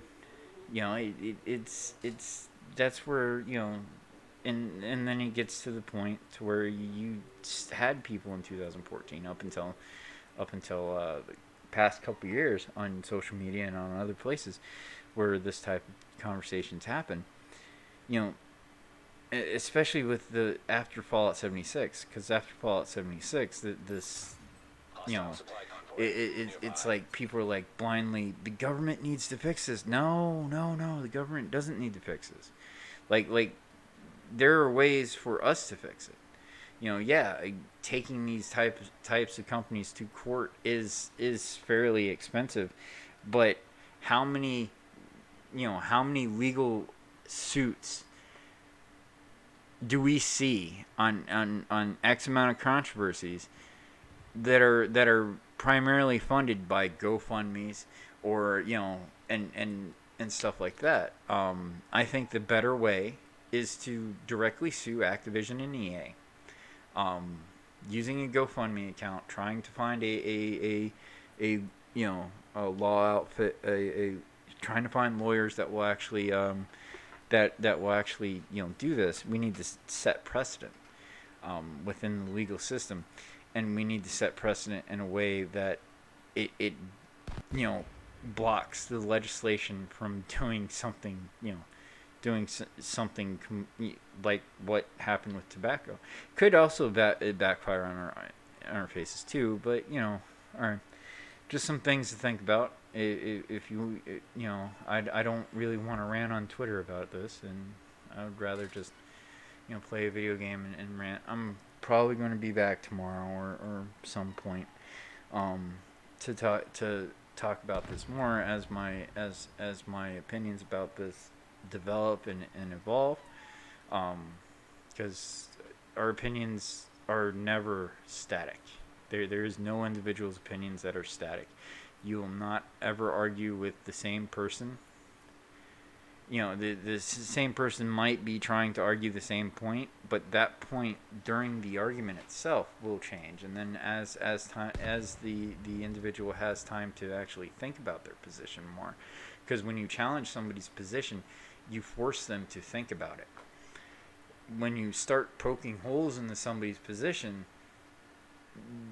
a rational type of person will be like, okay, I see those holes in my argument, and fix the argument to make it better. And that's really what I'm hoping.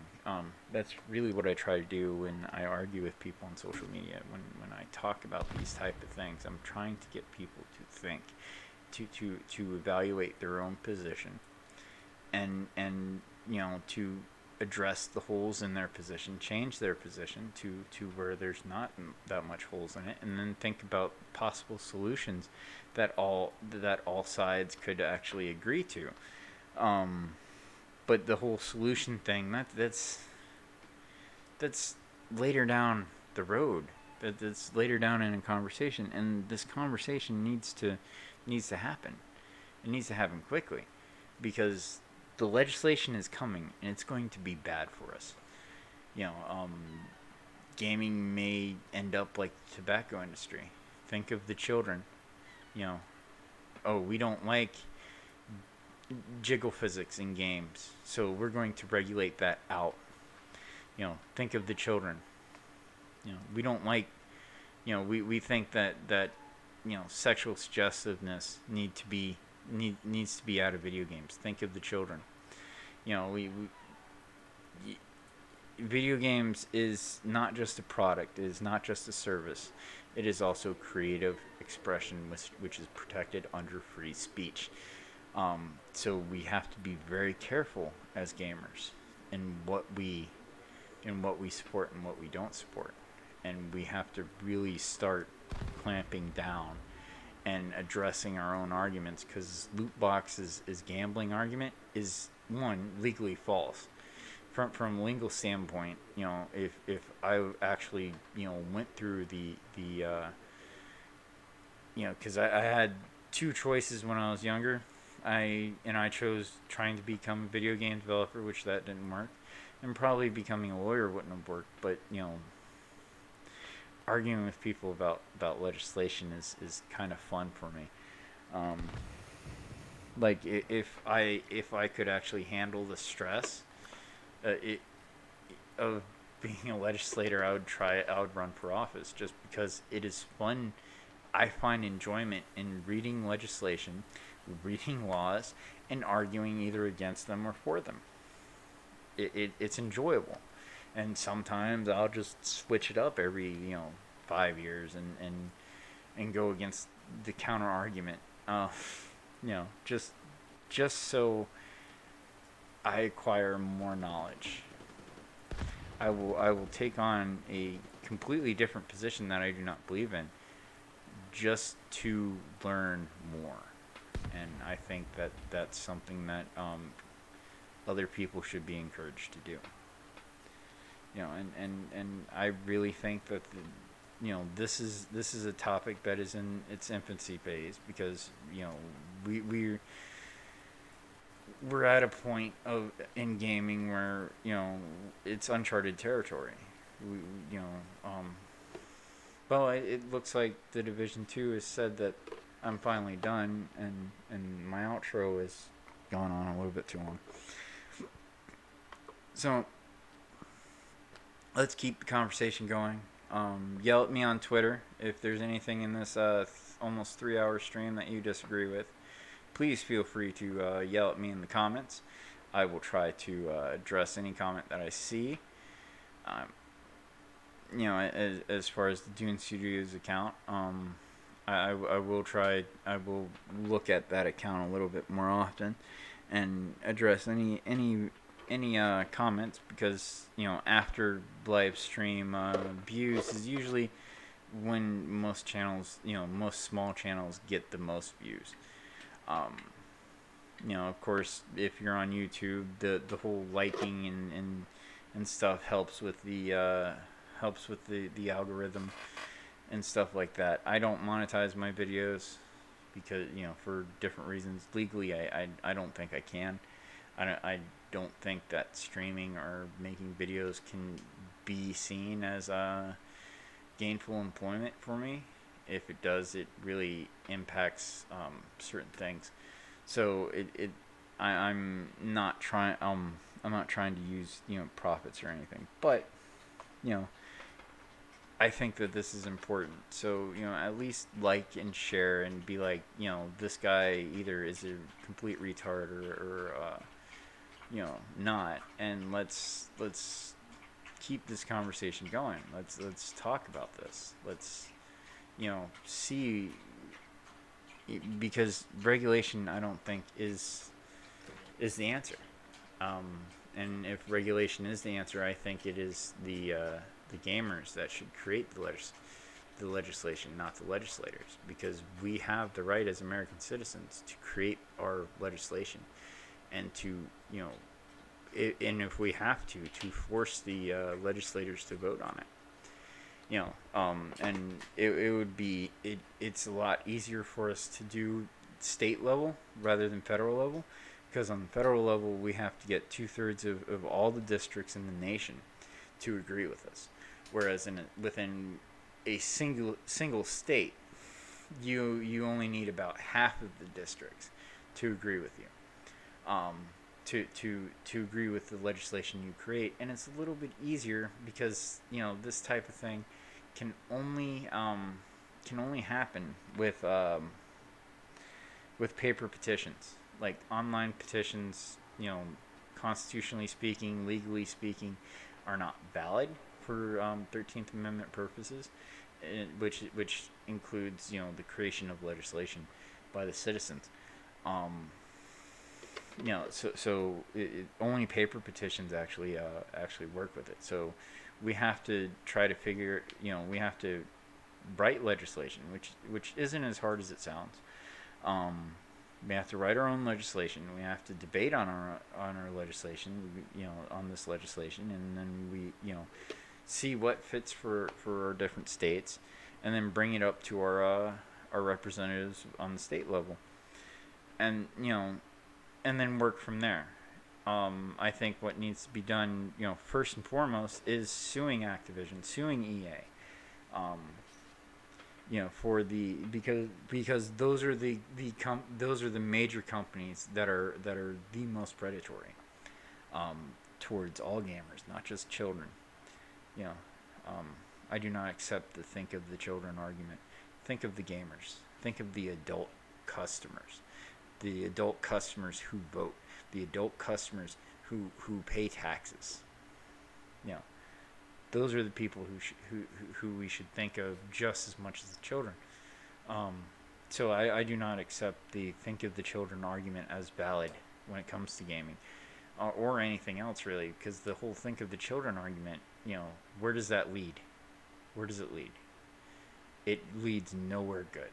I mean, you have adults complaining that, because they like flavored e-juices that aren't menthol, like mango, they have to, they have to go through extreme, they used to be able to get Juul pods, from their convenience store on the way to work whenever they ran out.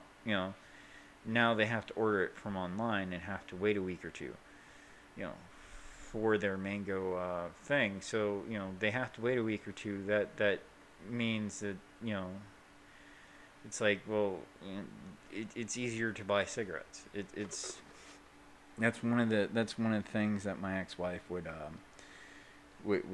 say, that she would rather me smoking because e-cigarettes were, more expensive. The upkeep and the equipment was more expensive. And when you run out of the liquid, there's nowhere to actually go to. It's not as convenient as cigarettes, but at the same time, it's not as it's not as dangerous as cigarettes, and neither is dipping either. But you can't really have flavored dips in convenience stores all that much. I mean, Skull Berry and stuff like that, but Skull tastes like butt. Um, and it's only going to get worse.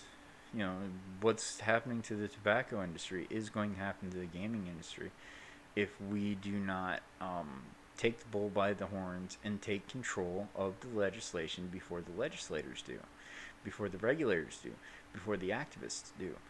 Um, the whole culture war thing is a ruse. It makes us not focus on the important things, and like with the regulation of video games, the think of the children thing.